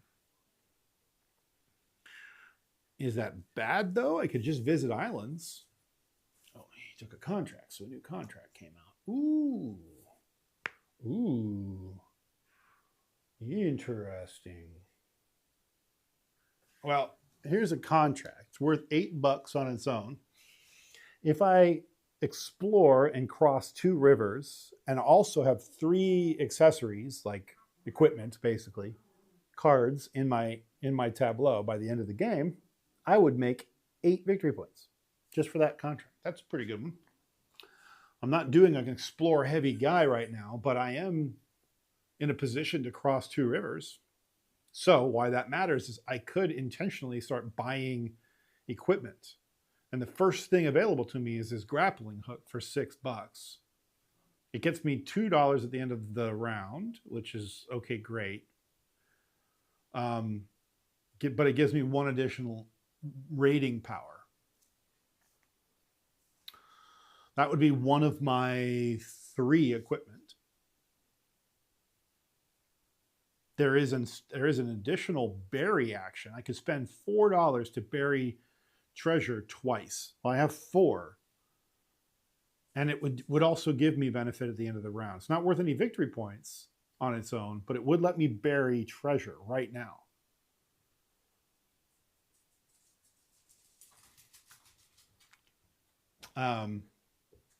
So I think that's where I'm going to go. I'm going to get this snorkel. This is muskets. I'm going to get these muskets and bury some treasure. Yeah, I like it. And if I can get that goal, get that contract at some point, then it's the rightmost contract though. So hold on. I still should do it. I should just bury them. Do I have enough? I don't quite have enough, do I? Oh, I do. I have enough to build at the townhouse. Now, here's the thing. If I don't build at the townhouse now, I'm going to have to build there by the end of the game. It's just way too lucrative of an opportunity to pass that up. We got to build there. Plus, we do have that goal. And if we can build twice, then we should somewhere else. So, yeah, let's bury some treasure. We're going to spend $4. No, we're not. We're going to spend $1 because we have a -3 price on all of our C cards. So that's worth 4. It's only worth 1 to me. I'm going to spend $1 and that's going to come in here. And that's an immediate benefit of burying treasure twice. So I'm going to pull these 2 treasure down. You can barely see that, but there you go. And ooh, a new island just came out. Fascinating. I'll review that in a minute. So I moved 2 of my above ground emeralds down to being buried. And when I did that, I covered the 2 first spots, and each spot says increase the value of emeralds by 1. So I'm going to take 2 emerald markers and I'm going to stick them out on the seaboard here, way up in the corner here. Way up in the corner. You can't see that. That's good. Good. So they are now 1 stop away from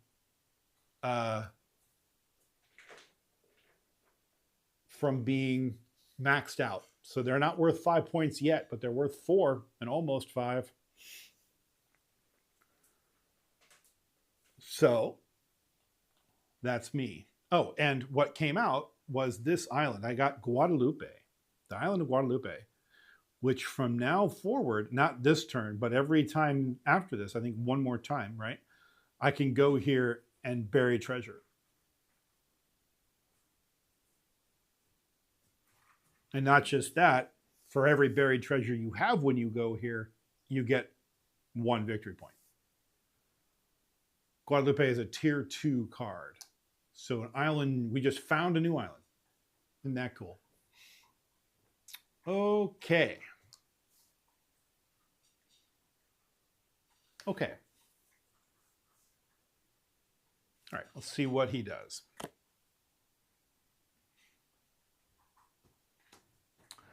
He, of course, goes and gets my contract because he's a jerk.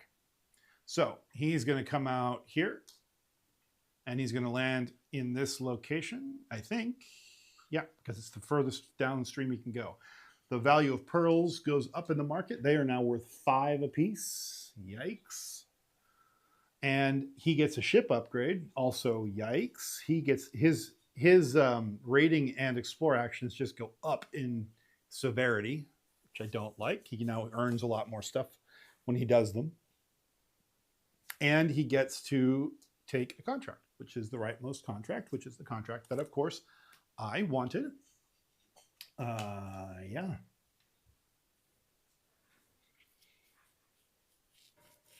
Okay. Right, so that takes care of him. Now where am I going to go? I could bury 2 more treasure. That wouldn't suck.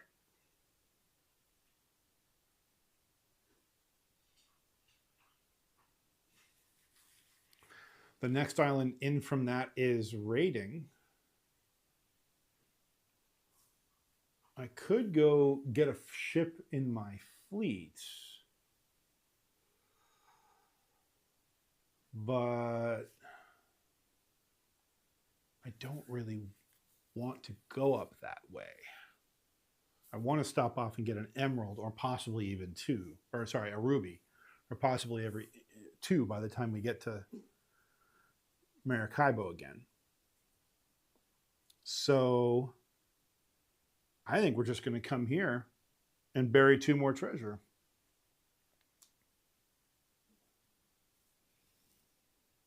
Price of gold goes up. Now they are worth 5. And I'm going to bury 2 more treasure. When I bury 2 more treasure on my board, I cover up the next 2 slots, one of which says 2 doubloons. So I get 2 doubloons for burying treasure. Okay. The other option I could have taken was 5 doubloons, but I didn't. Now they're buried. So now they're worth 8 extra victory points just because they're buried. Those 4. Okay. What's he going to do? He's looking to explore. Well, he can't explore because there is no explore activity within reach. Is that true? That is true. 1, 2, 3. Yeah, he can't get there. He can't get over here to go exploring. And there's no other explore option available to him. Okay, so instead, he's going to buy the furthest equipment he can buy. Nope. Because he can buy a further, he could buy a further ship even. He can reach that. I don't like it, but he can. Yeah, he's going to buy the Flying South. I thought about it when I reached it, but he's going to buy it out from underneath me. No, he's not, because he's going to buy a tier 2 card.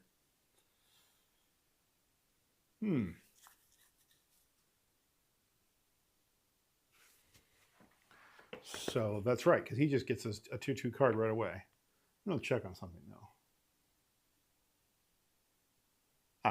Yeah. And income. Oh, he gets income. Why does he get income? Oh, no. Okay, yes, that's right. He just ignores them. Okay, got it. All right. So he gets he's going to come here. 1, 2, 3, and he's going to grab a card. And he did. Okay.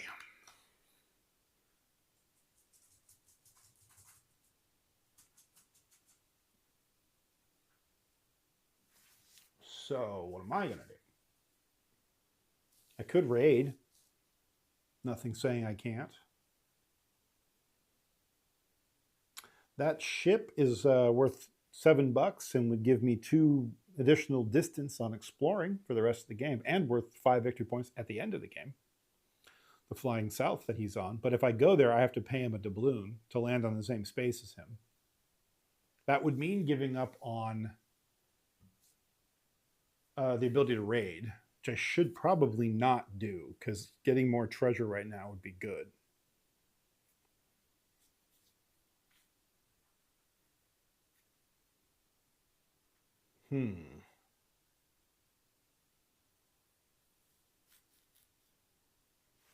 I have a vested interest in getting at least 2 more emeralds. Because if I build at the townhouse by the end of the game, I can earn 4 victory points per emerald that I have, up to 6. So a max of 24 points. So I have 4. If I can get 2 more, then I would max that out. I don't want to move too slowly, though, because he's going to bolt for Maracaibo. I'm not too far behind him, though. But I wouldn't want to stop and get the flying south, because I need to move on if I'm going to do that. So my choices are raid now, pay $1 and get the flying south now, or jump straight to exploring. I don't think I want to move that quickly, so I want to do explore next round.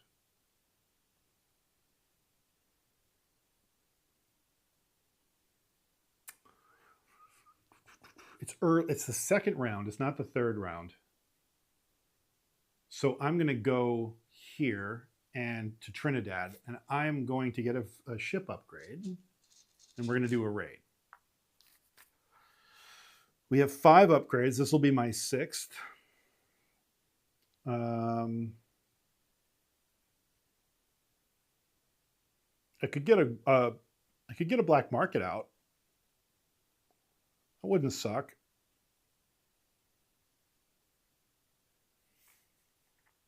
And that would give me another ship upgrade on top of the one that's currently, I would get at that location even. So I'd get 2 ship upgrades even. I think I'm going to do that. I'm going to get a black market out. I'm going to spend $3. Okay. $3. And I'm going to pull out this black market tile.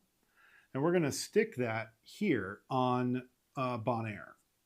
So my black market is on Bonaire next to the ruby market. And I'm about to visit it. Okay. So now let's do the raid.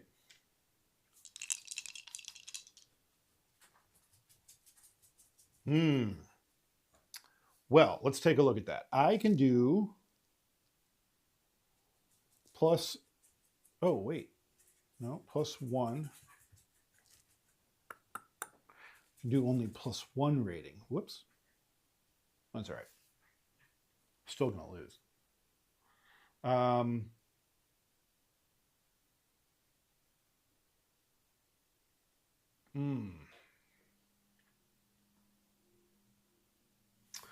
So that would put it at a 4. I could only get 1 emerald if I don't reroll. On the other hand, I could go 6 because pearls are worth 5 right now. I would decrease their value temporarily, but next round, one or both of us are going to land on a pearl island. And if I get 6, then my point's 7, and I could bury treasure right now too. So I could get a pearl. I could even possibly get 2. No, I can get 1 and bury it, and then a victory point. Or I can get 1 and a victory point and not bury it. Let's re-roll. I don't want pearls. I don't want pearls. Oop. Okay, well, I got 4 instead. I just dropped a die. I just threw it across the room. I said, get out of here. Let's see if I can find it. There it is. Okay. Okay, so I rolled a 4 this time. So, just for the completeness sake, let's re-roll this white. It's a 3. Okay, so a 4 would mean I have a 5 value, which then lets me get 1 and bury it. That's great. Let's do that. Okay, so we're going to take the green die. It's a 4. I have a +1 to raids. So I have a special action of 3 raid points to get a treasure. So of the 5 that I currently have total, I'm going to spend 3 of them to get 1 emerald. And that's going to go on my board above ground because I haven't buried it yet. And for the other 2 points, rather than getting $3, I'm going to use my special figurehead benefit, which you can't see. So I'll scoot them over. My special figurehead benefit, which is 2 rating points to immediately bury treasure. So I'm going to take the 1 emerald that I got, and I am going to bury it. So now I have completely buried all the slots. I can no longer bury emeralds. I can continue to get emeralds. Oh, right. Remember that emerald that I got? It completely covered that open space. So I get 2 victory points again because I had buried those. So that left that slot open. So I had gotten that 2 victory points and then I buried it. So great. So now every emerald I get from here on out can't be buried. That doesn't mean they're not worth points though. I have 5 total. They're 5 buried. And then everything else is going to be above ground, which is just going to be worth whatever they're worth. And what did I do? I took it from the supply. I should have taken it from the supply. I should have taken it from the board. Okay. So that was my raid.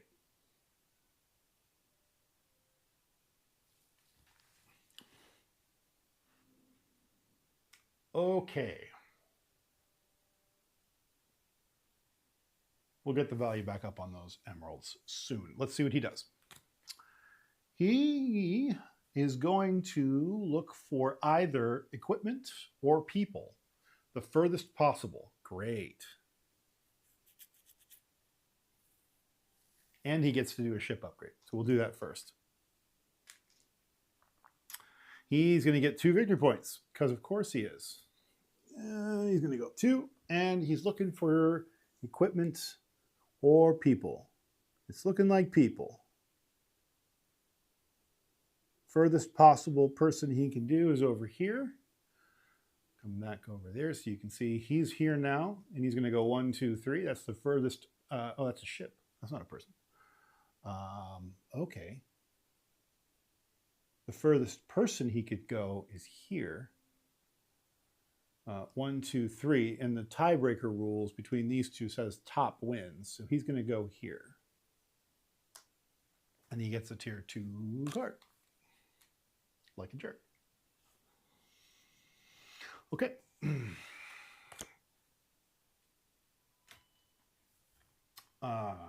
And true to form, I'm going to try to move quickly.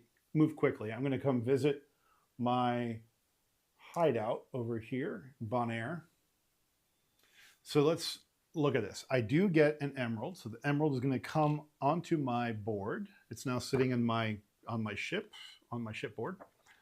And then talk about black markets for just a second. There we go. Yeah. Oh, you get to activate your black market immediately after placing it? I didn't do that, did I?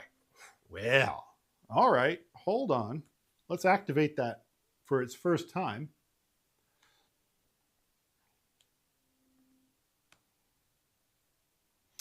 Right. Is there a description of black market tiles? Probably. It doesn't say either or. It does say both. Okay, well, I'm going to do them all.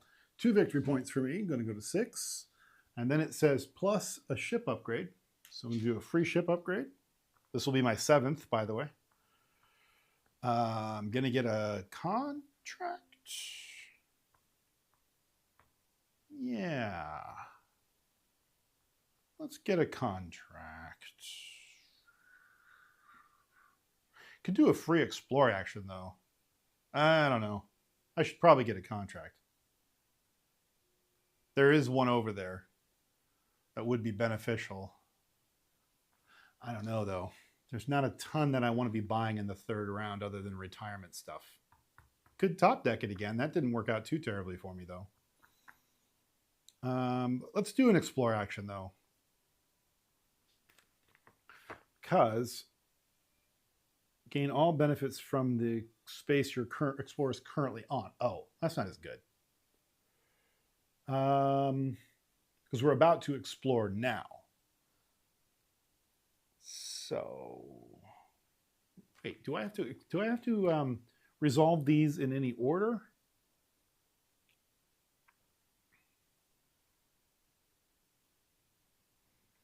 Let's see.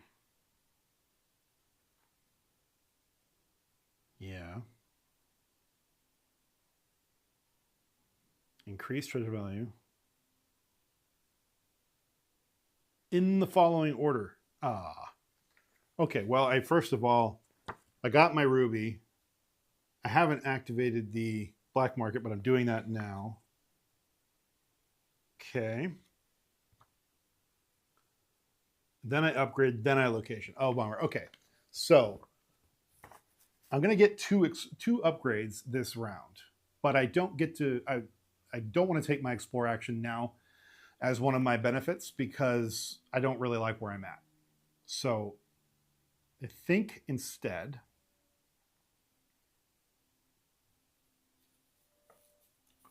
I'm going to, we'll get a contract. There's no harm in it. I'll top deck. And I got supplies.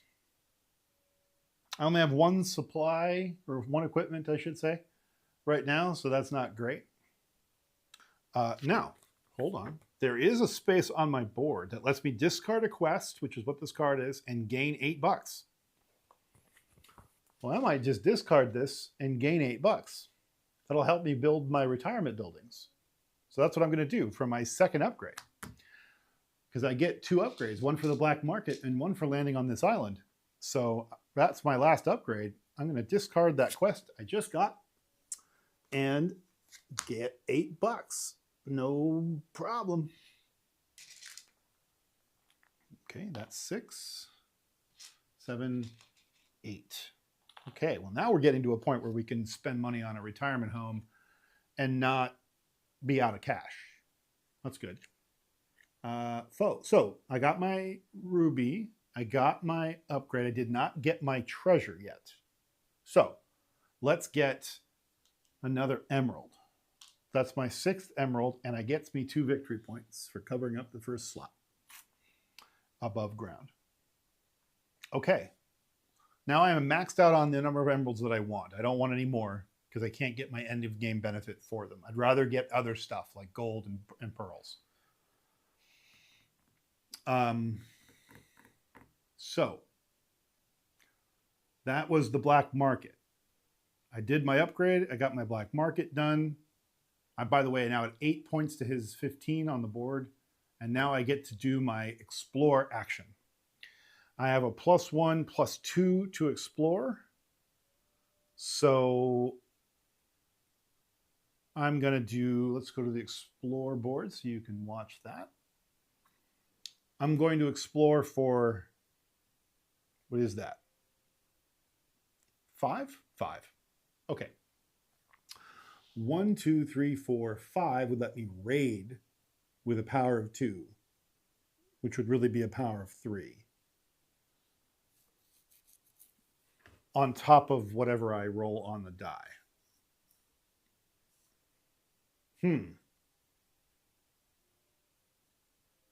If I stop short, I think that says 2x.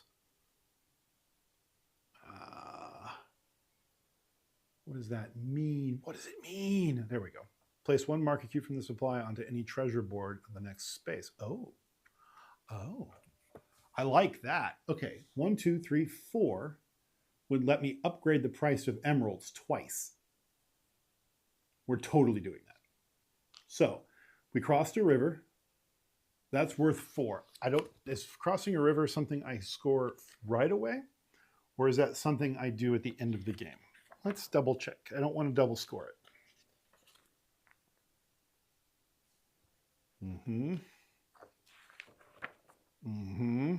Aha.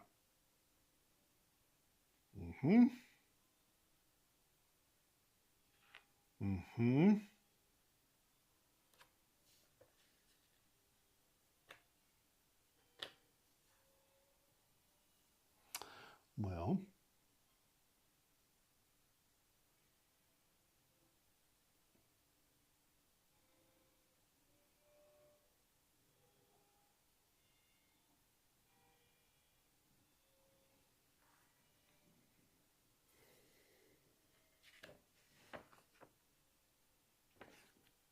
it doesn't say.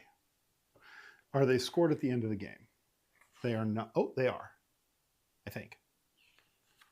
Let's take a look. End of the game.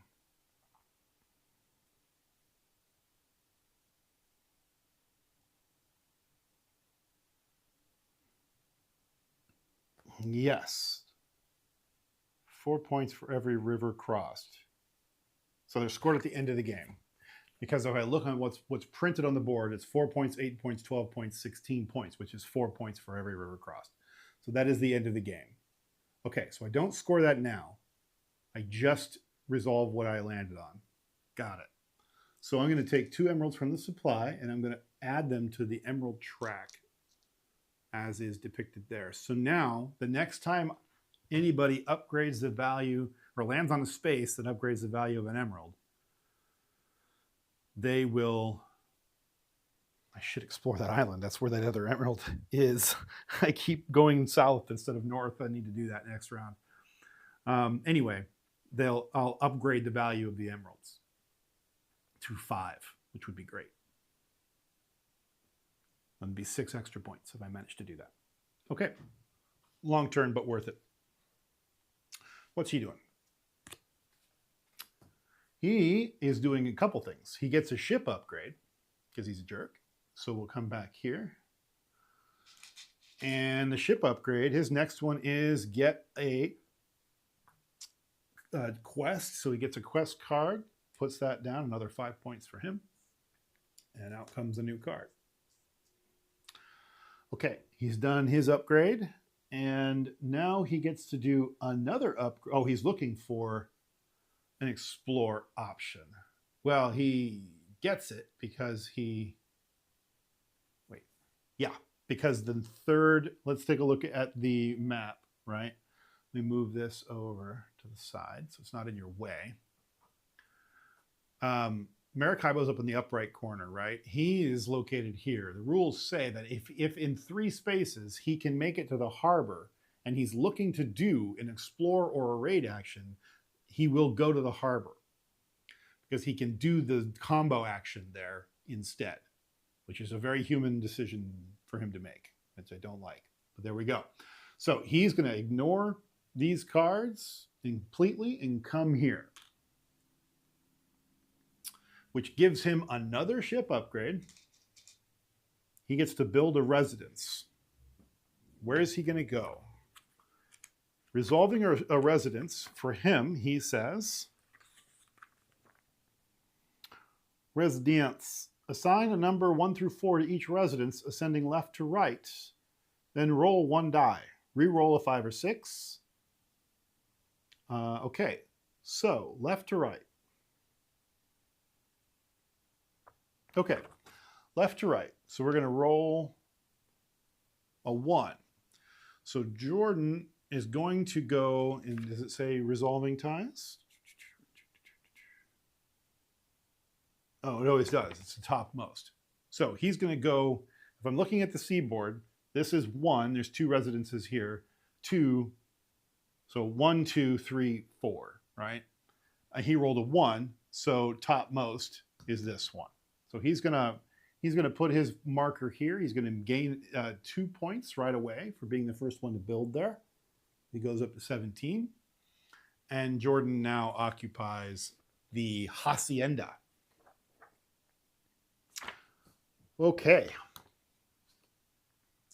That was his ship upgrade. Now, he then performs a raid at +2. No, he doesn't. He performs what's on his board. His board says currently he's in this third slot, so he gets to do a explore action at +2. So he gets a 4 base action, +2 is 6. So he's going to go 1. Which route does he always goes top? I think when he does explore actions, does he go top or bottom, or does it matter? The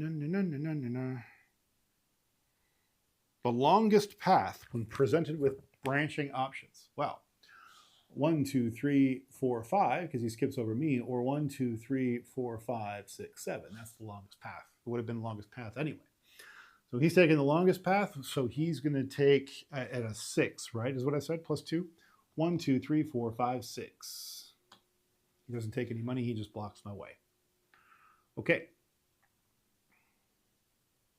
And then he takes a raiding action at +2. And so his raiding action is 2 victory points. I guess he ignores the pluses, that's right. 2 victory points, so now he's at 19. He gets a max question mark. That's interesting. What does max mean? Let's see. What does that mean?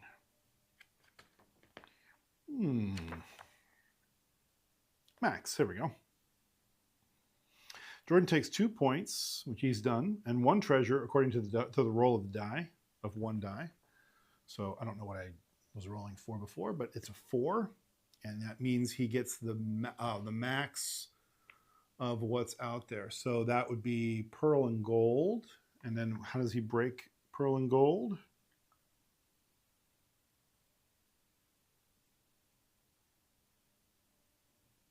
He prefers gold. Okay, so he's taking a gold. Okay, and then what does it say?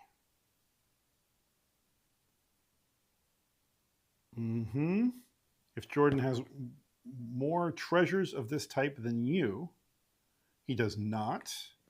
Oh, yes, he does. You place 1 marker from the supply onto the associate. Oh.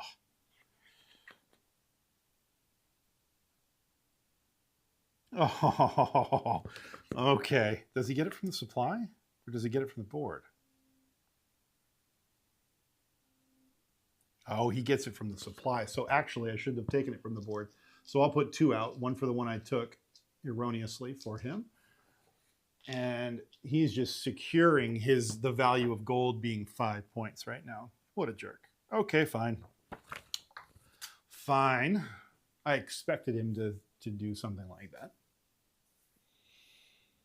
Right. So that means he's done. He's done. Okay. The next turn, the round ends. I can't make it to the bay, or to the Gulf, which is kind of a bummer. I'm 1 step away. I should have thought about that, but I'm 1 step away from the Gulf, so I can't do that combo move goodness.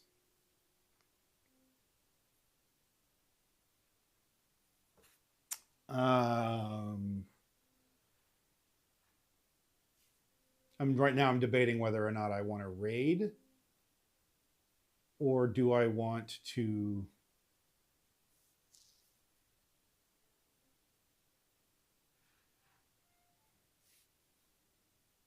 if I raid, then I will get another ruby. Not altogether bad. Plus then whatever treasure I get, I can then bury, which is worth a lot of points. I think I should do that. Let's raid. Let's raid. 1, 2, 3. Get another ruby. Okay. I'm just making sure there wasn't another different card I should be buying. I could have. I like my strategy, not buying a bunch of cards. Plus, I need the money to roll into the next round so I can still be functional and buy my retirement home. Okay, so I'm settled. Do my ship upgrade next. Now, this is my 9th ship upgrade. So I get to finally put something into this column over here. What'll it be? Do I want to put another black market out for the last round? I could. It would be worth 5 victory points if I land on it. Not a bad idea. Possibly more if I can get something buried in that amount of time.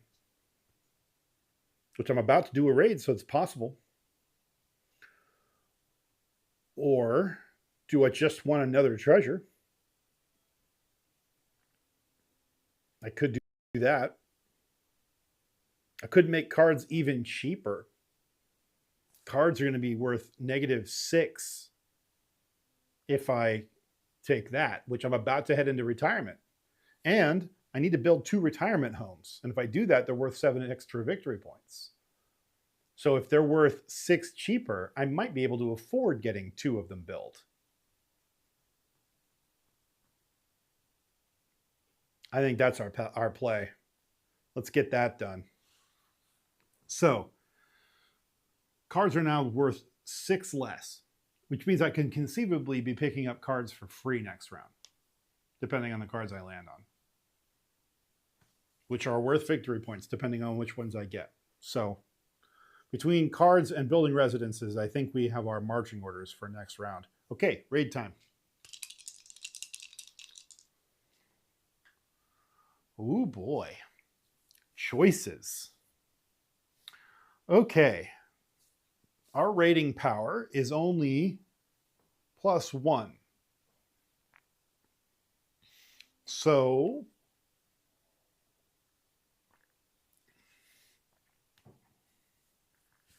since it's +1, and we have a maximum number of emeralds, and gold and pearls are both at max value right now, and our illustrious opponent has 1 of each of those,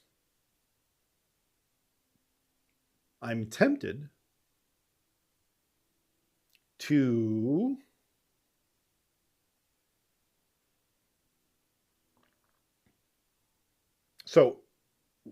yeah, okay. We need money going into the next round so we can buy retirement homes. Retirement homes are not cheap, even with the discount at -6. But even if I have more money, I can spend more money on cards that earn me victory points. So more money equals good right now. So what I'm going to do is I'm going to choose the gold die at 4. That's a +1. So that means I'm at 5. I'm going to spend, I have the special power that lets me get a treasure for 3 instead of 5. So I'm going to get a gold for 3 points. And that covers the first spot of my above ground, which earns me $3.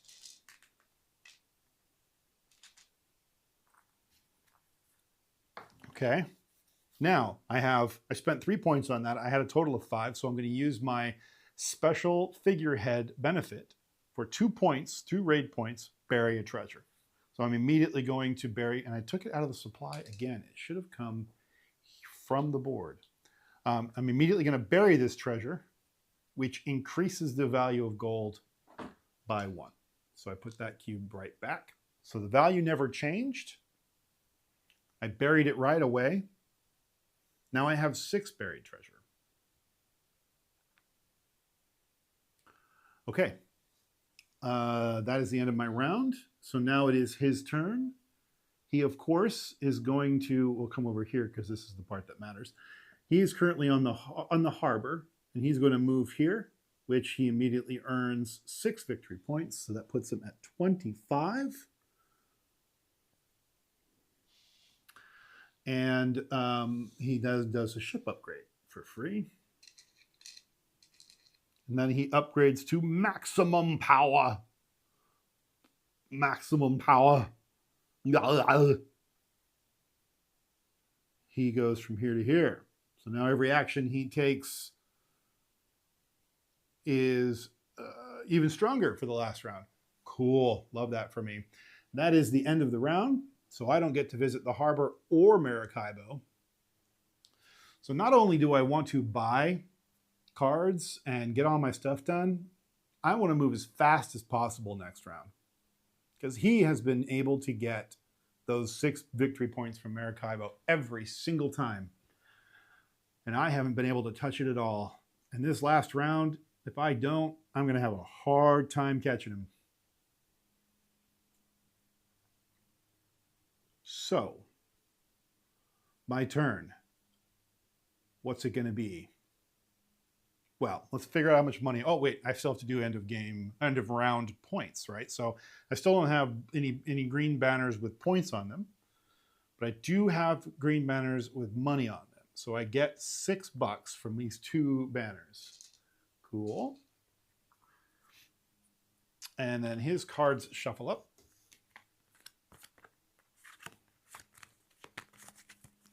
Quick shuffle, shuffle.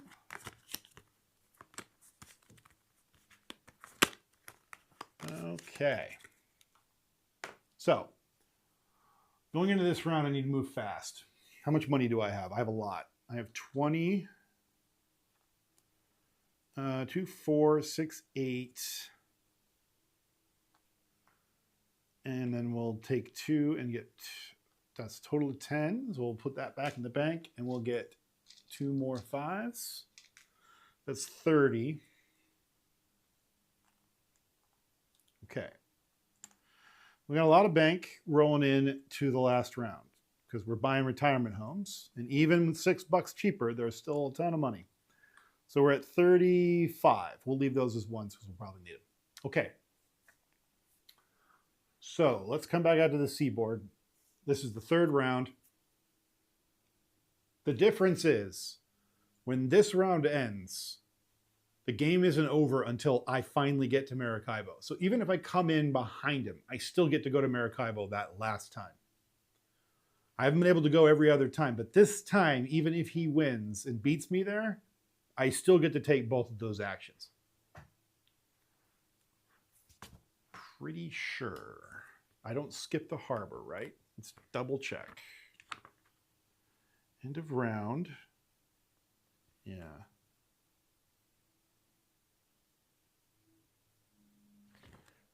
The Gulf.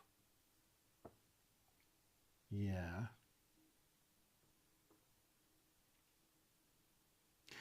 Yeah. Continue playing until the end of the player's turn, whose player's token of the Maracaibo, so everyone is taking the same number of turns in the game. Okay, cool. Yes, correct. So, I guess I do want to race him, but I also don't really care because he's going to get that benefit and so will I. So maybe I should just worry about points and not try to race him because I can keep playing it. The rule book says keep playing until.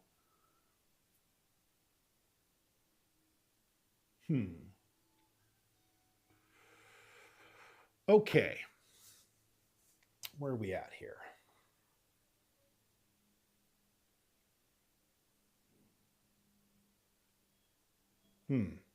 Okay, let's get to trucking.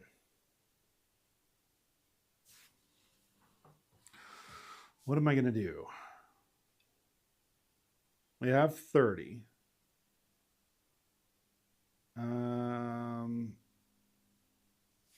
The Hacienda says I don't want to build there anyway because he's got the victory points for the Hacienda.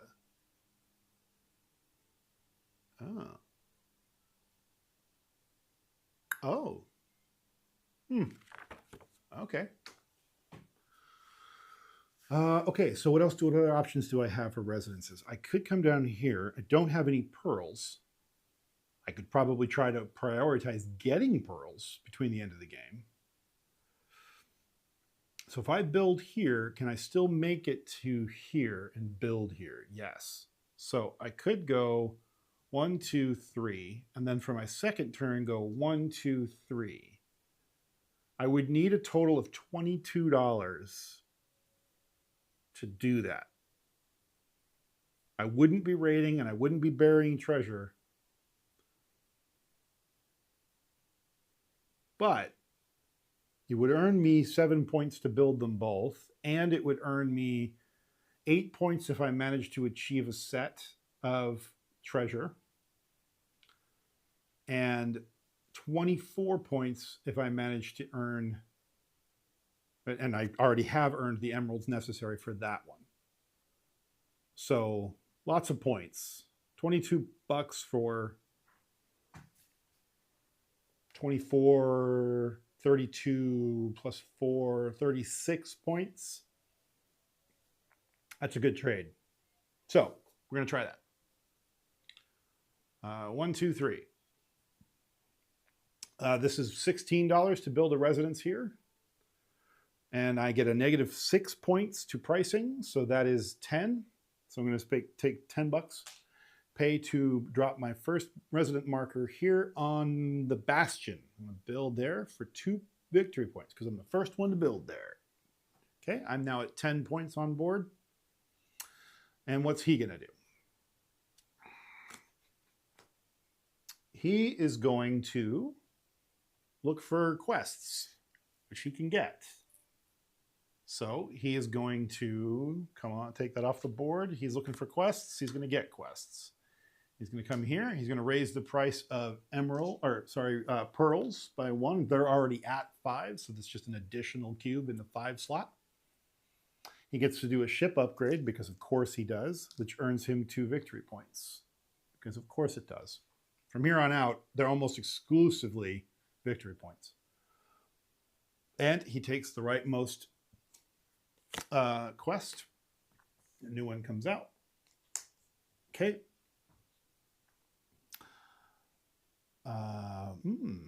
That's just a straight cross 2 rivers. Might have to try to get that if we can. We'll see. My turn. 1, 2, 3. Here comes the big points. This one's $18, so it costs me 12. Here's 10 and 2. My marker comes out. 2 victory points for building the first location there. 1, 2, satisfying my quest to build 2 residences for 7 points at the end of the game. Okay, those were the big points. So now we should be looking at trying to build or buy cards that are worth a lot of points, if we can. There is a ship that lets me do that. Or we could just not.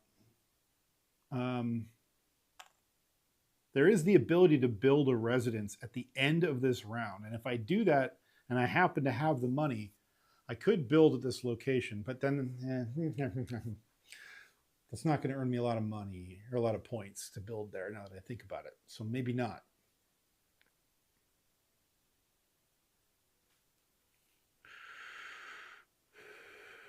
Instead, how about I visit Grenada, up the value of emeralds by 1, because I have 6 of them, 5 of which are buried. And that would get them to 5 victory, to 5 points apiece. And then move over to this undiscovered island, which I know will be another emerald spot because its process of elimination is the only tile that isn't out. And there's a doubloon on that island.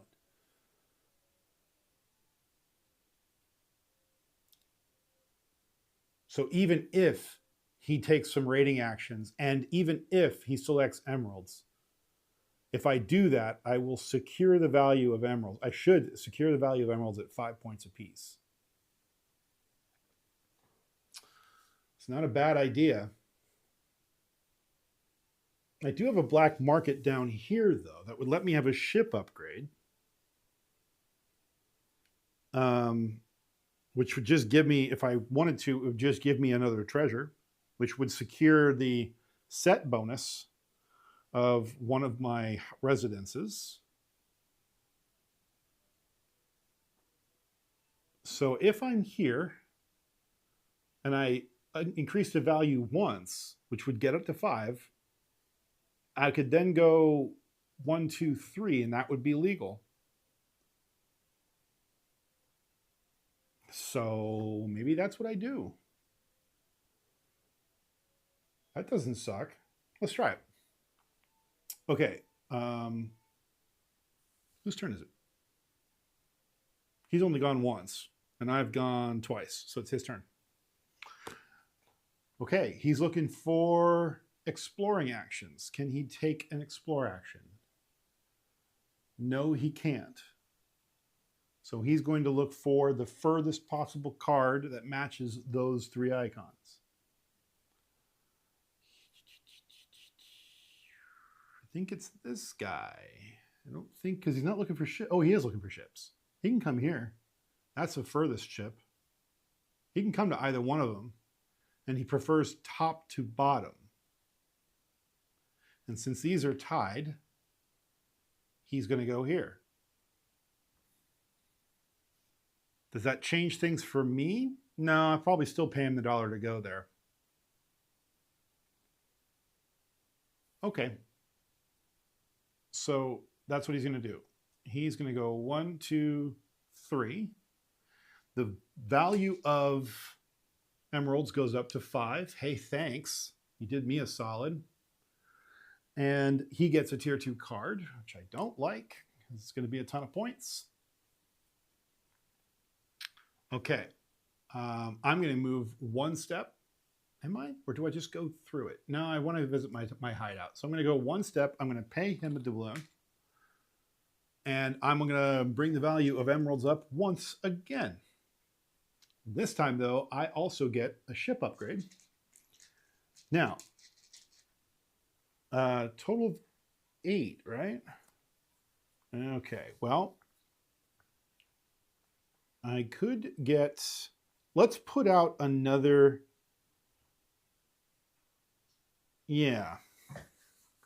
Let's put out another black market. I'm going to put out my buried treasure equals 1 point black market. I have 6 buried treasure. So this is worth 6 victory points if I visit it. Is that the right move? I think it is. I could just go here instead and get a pearl, which would guarantee me, but I'm going to get a treasure. No, I'm not. I'm going to increase the value of a treasure. 2 points plus increase the value of a treasure.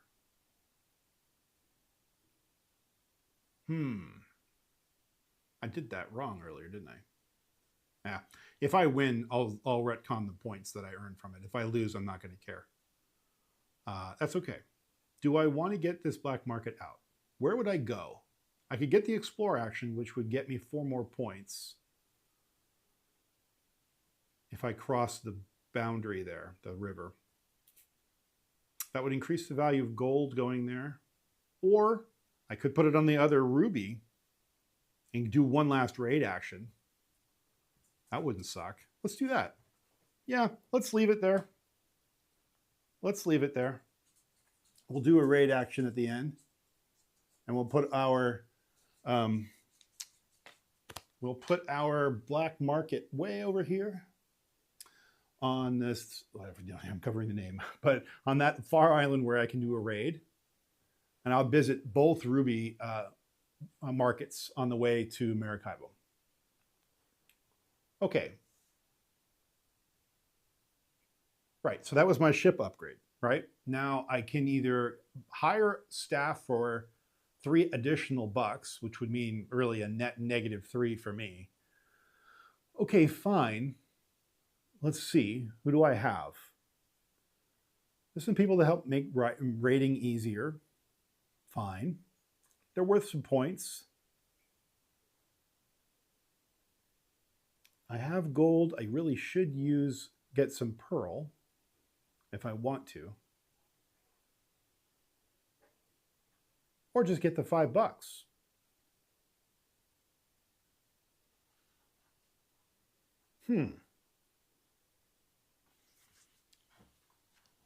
$5. So it's worth a point. If I just take the $5 and don't spend it, that's 1 point. If, on the other hand, I get a card, it's worth 3 or 4 or 5 points. It probably looks like 3 or 4 points.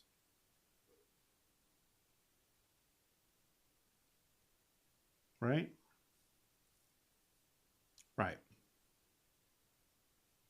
Looking around, it looks like the best option I have is a 4-point person. So I think we should get the card, right? Because this one, if I look at this card here, let's look at this card. I think if I get him, he costs $4, which for me is -2 points, but I have to spend a +3 because I'm buying it from Grenada. So that would put it at what, $1? Is that put that higher? So it would be $7 -6. So yeah, $1. He's worth 4 points, and not for nothing, he gets me $2 at the end of the round. And of course, I'm going to be doing at least a little bit of raiding between now and the end of this round. So let's go ahead and pick him up. We're going to come here. Ooh, and Jamaica comes out. Not that that matters now, but that's okay. So spend $1. Don't forget to spend $1. Spent the $1. Got that. That's the end of my round. What's he do? He's going to go raiding. Well, if he can. Let's see. Can he go raiding? No, because Jamaica is an explorer. I don't see a raid action that he can reach. Aw. Sad day. Okay. Well, in that case, he's going to get the furthest possible crew, ship, or equipment. So, furthest possible would be in this column, ship, if he can reach it. He can't reach it. 1, 2, 3, 4. So, that puts him in this column. Furthest possible, he prefers top to bottom, right? 1, 2. So that's going to put him here. And so he's going to come there. And just for the sake, just for giggles, I'm going to go ahead and reveal this island finally, because he passes through it, which is what the rules say to do. It is Barbados, and sure enough, it is the Emerald upgrade. Doesn't matter now, but there we are. So he gets a tier 2 card added to his pile for purchasing that card. Okay. So the next round, he's going to go to the Gulf, almost guaranteed.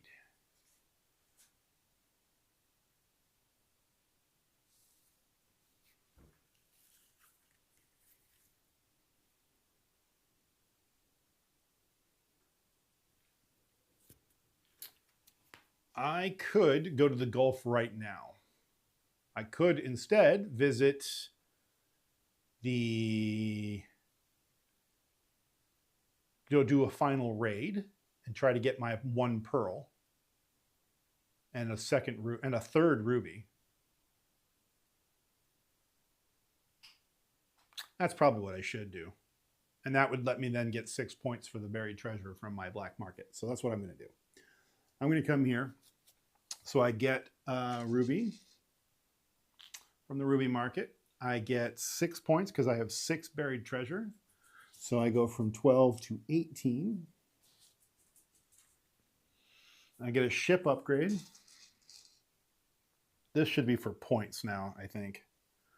I don't have treasure I can bury, but I can get treasure.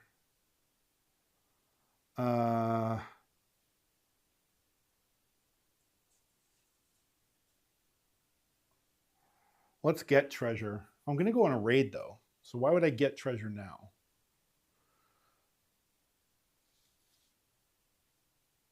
if I cross 2 rivers, it's worth 4 victory points if I get that quest card. I could get that quest card now by just doing that.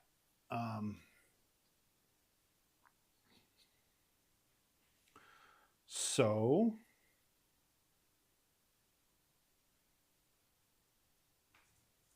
let's get a quest card. Do I get that quest card? Probably, because I know I can achieve that. Oh, but can I? Yeah, I can. But will I want to? Is it worth more victory points to do that than it is to go on a raid at +2? Tough call. Would be nice to get that done, though. I don't know. The Explorer would be at +4, and I have a +2 to Explore. So that would put it at a 6. 1, 2, 3, 4, 5, 6. Or 1, 2, 3, 4, 5, 6. Okay. Could bury 2 more treasure. Well, maybe I do that. Maybe I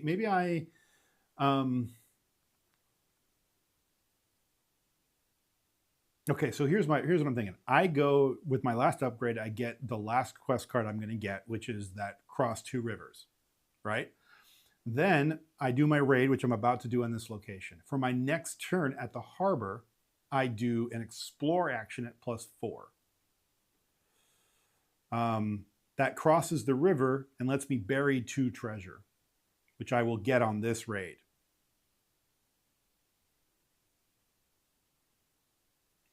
Hopefully, if I roll well. Nothing lets me re-roll here, right? Okay. Okay.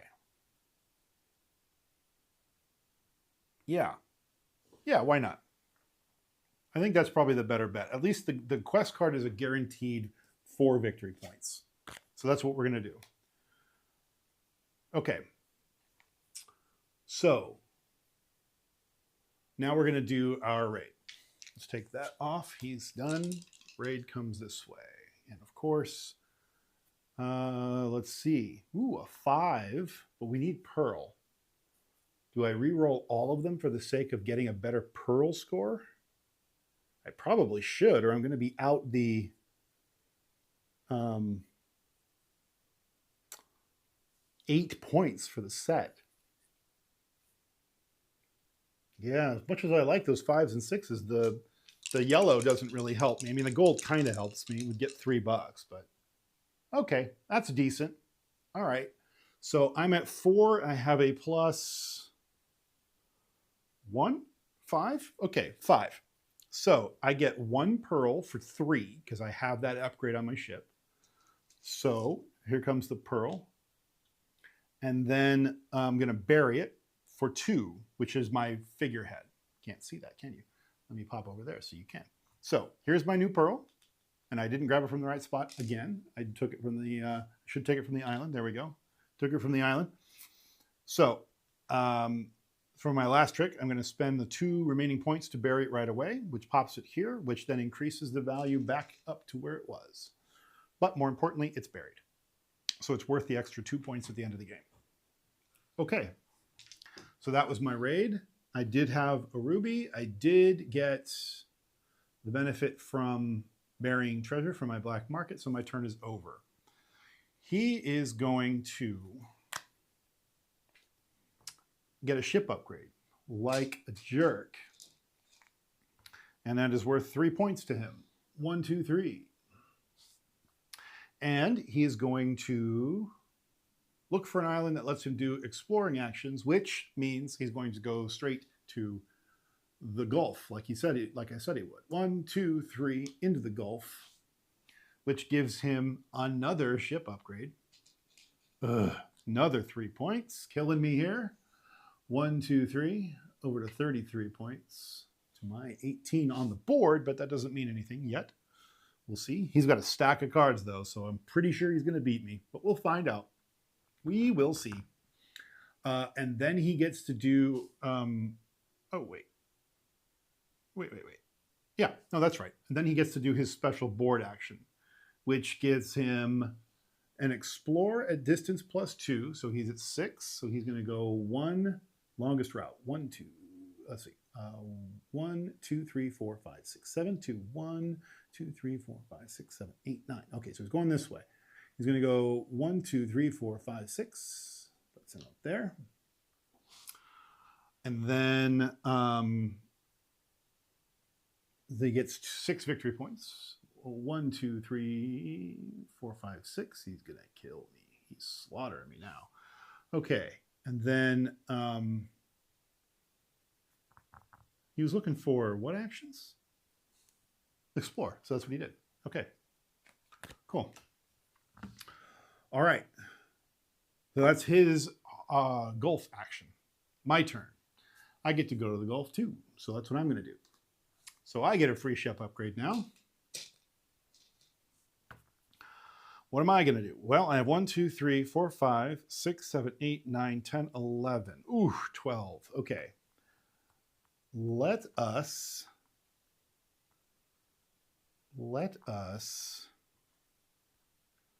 do what? Where my guy's currently sitting doesn't really help me. I could get more cash for victory points at the end of the game. I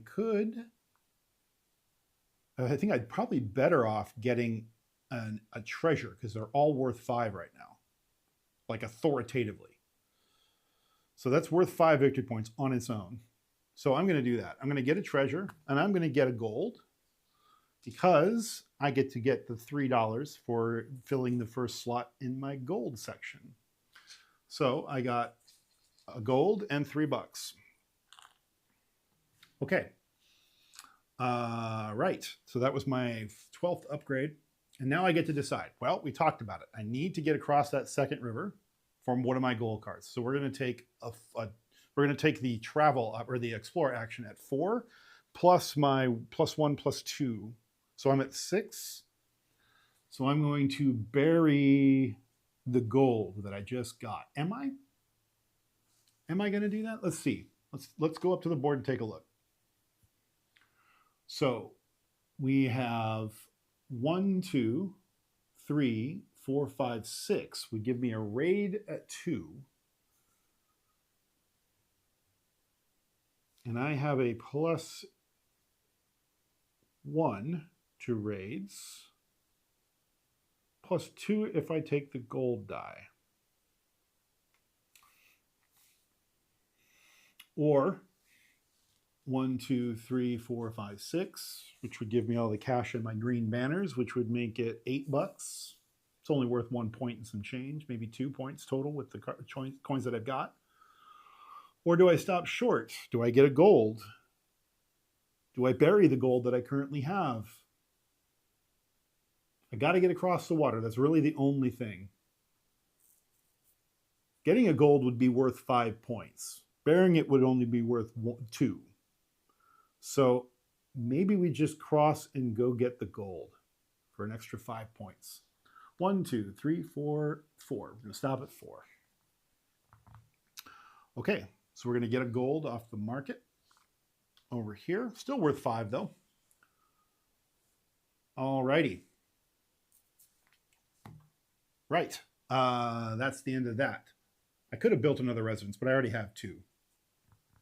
So now he moves into Maracaibo for 6 points. He's at 1, 2, 3, 4, 5, 6. I'm about to get the same 6 points, and he gets a ship upgrade for an additional 3 points. 1, 2, 3. Okay. I move into Maracaibo behind him. I get 6 points. 1, 2, 3, 4, 5, 6.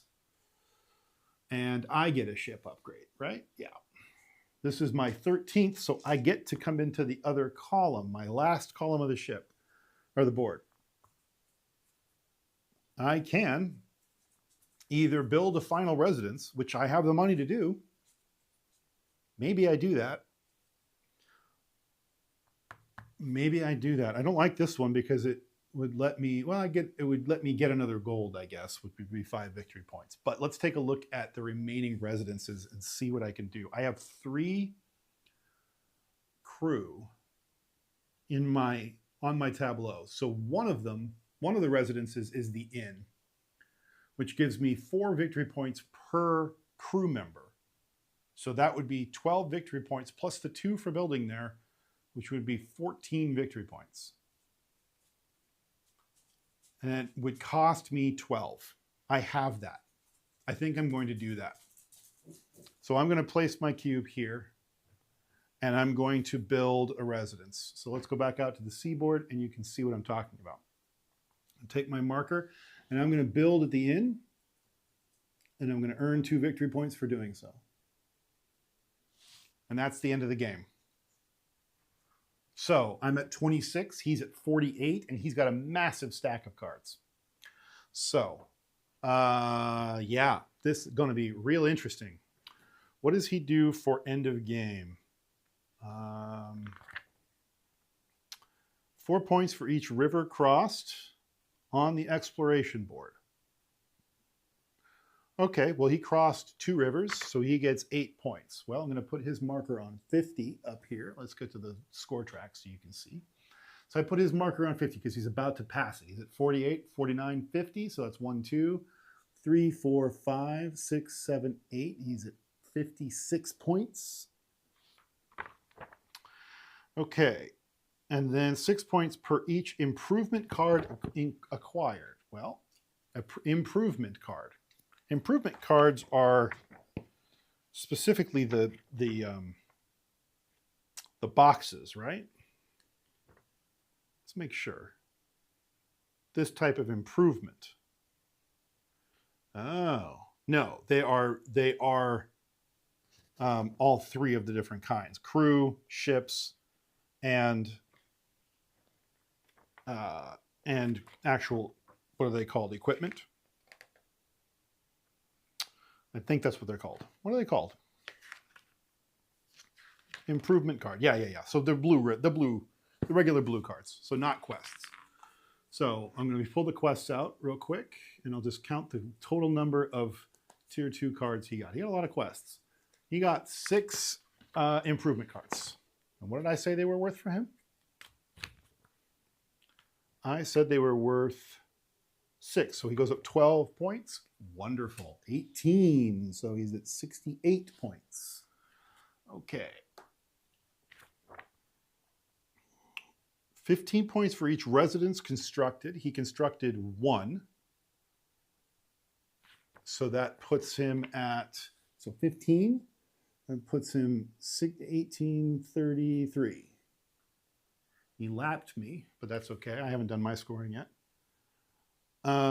Treasures are scored according to multiplayer rules. Cool. So he has 1 treasure each, gold and pearl. So that's 10 points, 5 each. So 43. Okay. 5 points for each quest card acquired. Yeah, he got a lot of those. Did they say 5 points?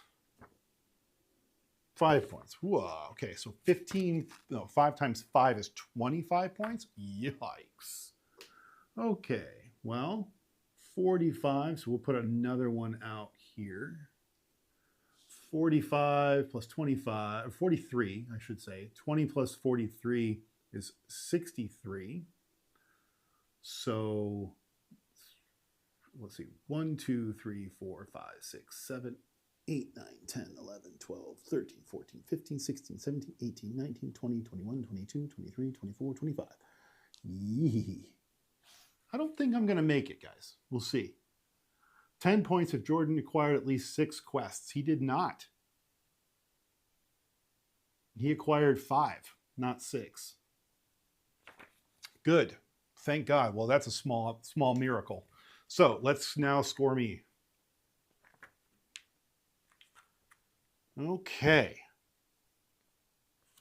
Endgame scoring for him, endgame scoring for me.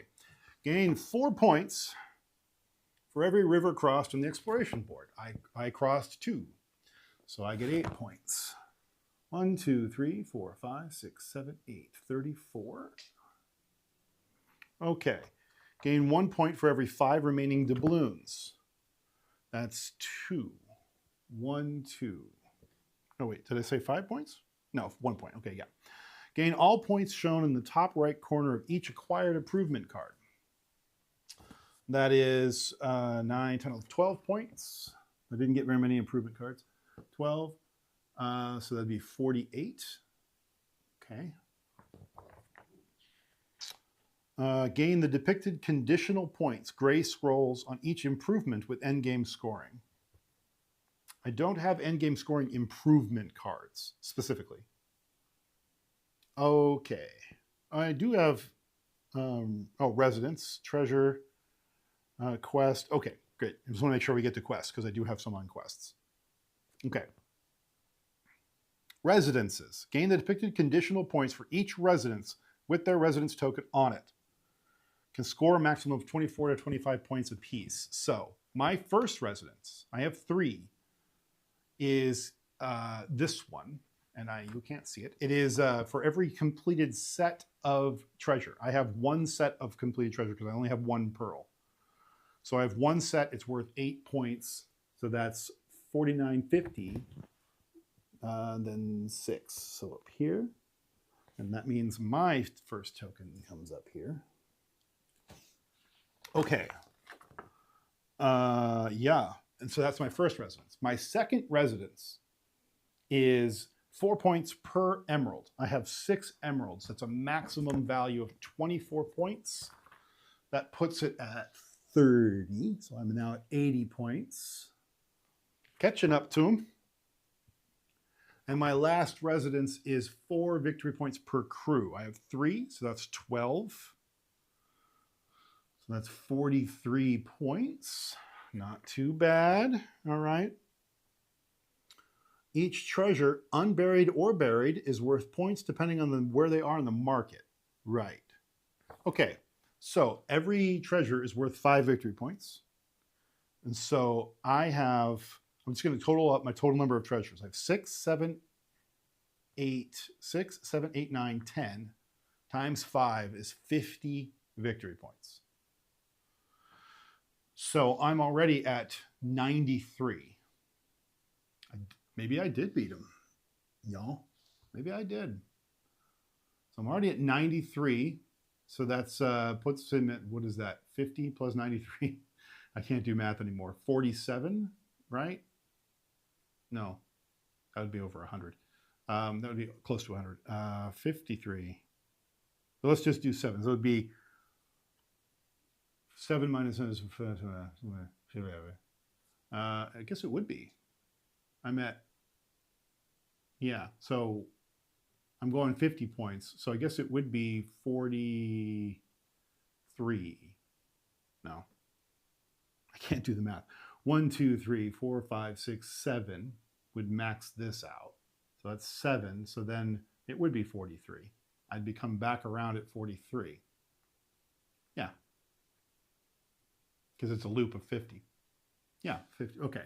So my last token out here. So now I did beat him because of my buried treasures. Wow. Reveal all quest cards and gain points depending on their listed conditions. I crossed 2 rivers, so 4 points. 1, 2, 3, 4 at 47. And then I got both residences, 7 points. 1, 2, 3, 4, 5, 6, 7. And my last token goes out. So you can't see that because it moved, but I am there. That's what it looks like. So 50, 75, 50, 50, 50, right? So that's 154 to his 118. Whew! That was quite the race. And if I hadn't buried so much treasure, and I don't even think I counted the number of buried treasure. So that's really technically, I still get 2 more. It just wanted the number of treasure, but what about the number of buried treasure? Where was that? There must be a buried treasure score in here somewhere, right? Was it missed? Oh, there it is. Yeah, 2 points for each buried, of which I had 7. So 14 more points. Would have been 28. Yeah. No, wait. Is that right? No, 18. 18. So I exactly lapped him one more round. So I was exactly 50 points higher than him. Well, there you go. There's the race of Maracaibo. The Pirates of Maracaibo. And in all its glory, the solo race against Jordan. I thought I was losing the entire game. I thought there was no chance for me. But just goes to show you, don't count yourself out. I hope you really enjoyed this. I certainly did. It was a tense battle. I probably made some mistakes that benefited me here and there. I'm pretty sure that there were cases where I probably lost, where I should not have made quite as many points, but I don't think it was enough to offset the 50. Like, for example, there was a couple of occasions where I pulled from the market instead. So maybe it's possible that my emeralds were worth 4 instead of 5, for example. But even if that's the case, that's a difference of 6 points. So, when we all get down to it, I wouldn't have maybe been 50 points on top of him. I probably would have been closer to like 20, 30 points above him. But I still would have won by a margin comfortable enough that I'm not worried about the mistakes that I made. I didn't make anything that egregious that would have swung it by 20, 30 points or something crazy. So I do know I made a couple of little minor things like that, but nothing to the point where, and he and I weren't competing for a lot of the same things. So, he's not like he would have taken anything away from me before I got there and anything like that. So my errors, if anything, I don't think were consequential at all. I highly recommend you try this game. I think it is, if you like Maracaibo, but you don't like the big board, lots of setup, lots of moving bits and pieces. There's a lot here, but this game just hums along, especially after you've kind of picked it up and you understand the mechanics. It speeds around really elegantly. So Pirates of Maracaibo is one that I can't recommend enough. I hope you enjoyed it. I certainly did. Thank you very much for joining me here at the table again for another rousing solo game. So stick around for the raid, will you please? And we'll see you again next week for another one. All right. Take care, everybody.